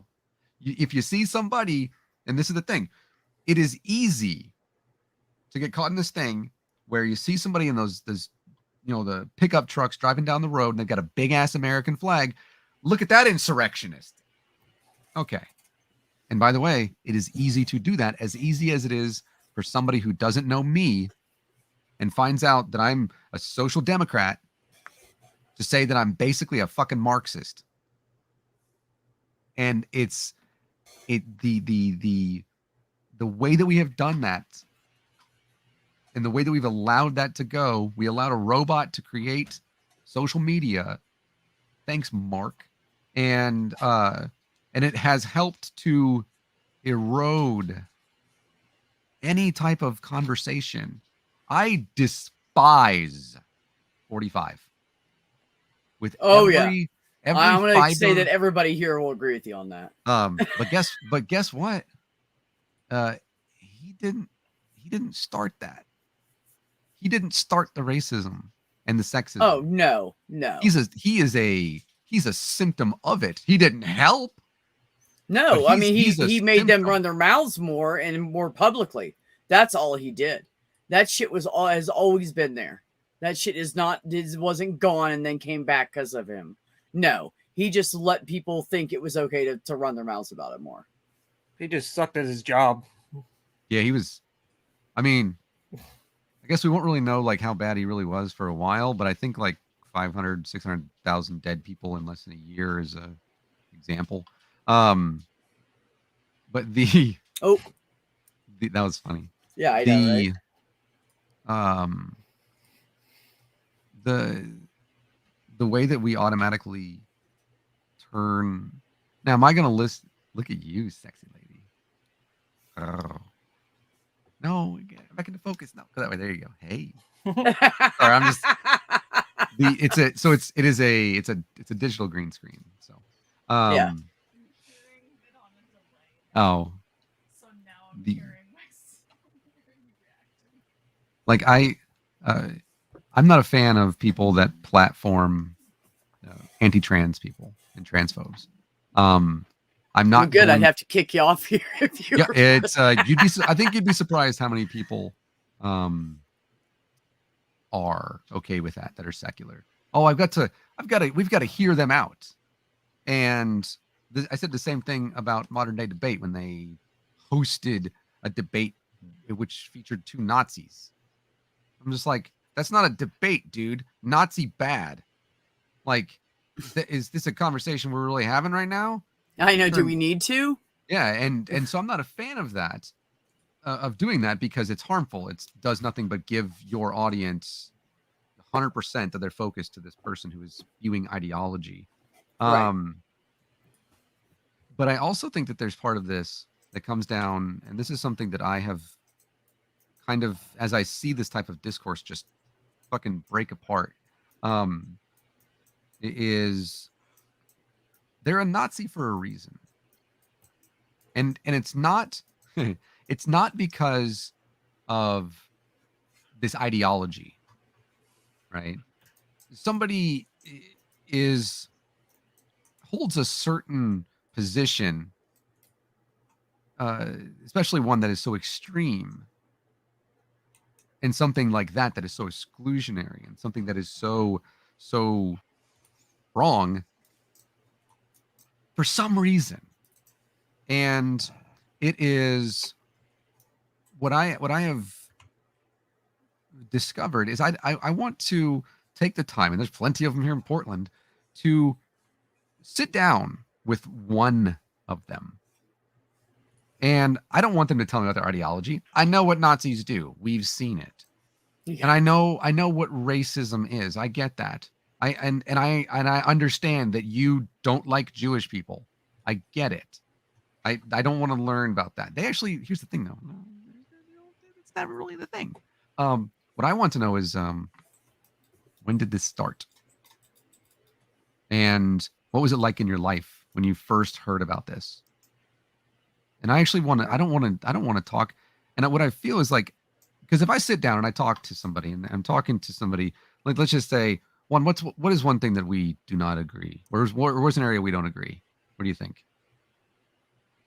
You and I? No. Juan. I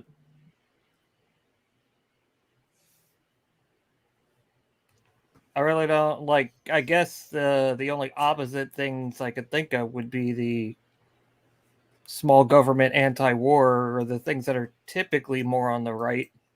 Okay.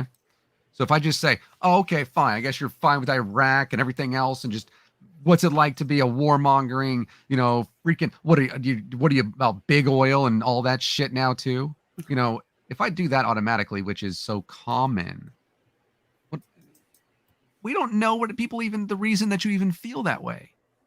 I'm pro stay the hell out of everyone else's business.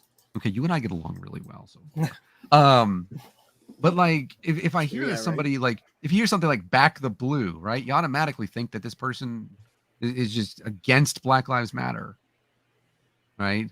And all of this stuff. And does it happen a lot? Sure. At least that's what we see. Yeah, but it's not every single person. And it's just blanketing people. Yeah. It's just like saying, I don't know, every cishet white dude is a woman beater. It's not true.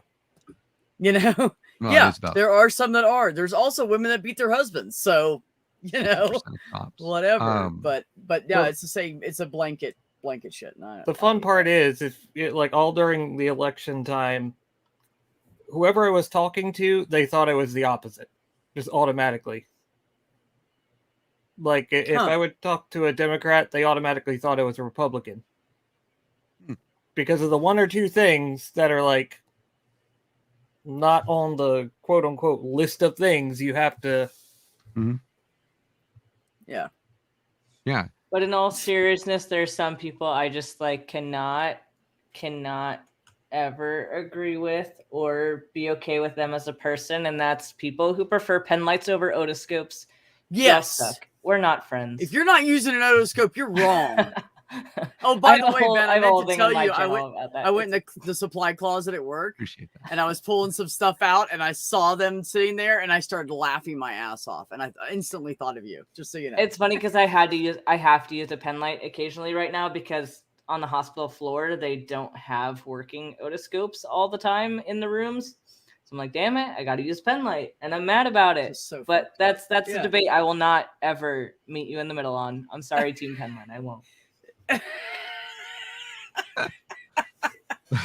With that being said, I really need and this, you guys are welcome to stay in the background and talk as much as you want. I do not care about that. But it is past my bedtime and I have to function tomorrow. Yeah. Lots of things thinking to do. Ben, always appreciate you coming in, buddy. Juan, thank you so much for coming on tonight and being on the stream with me. I really appreciate you. Thank you, Nathaniel, for your information and maybe a little different perspective that some people hadn't thought about. So I appreciate that. You guys go, after the stream gets put up, go look and find those books that are written in above. I think it would be good for a lot of people to read that kind of stuff. So everybody out there, take care of yourselves, take care of one another, and have some peace in your life.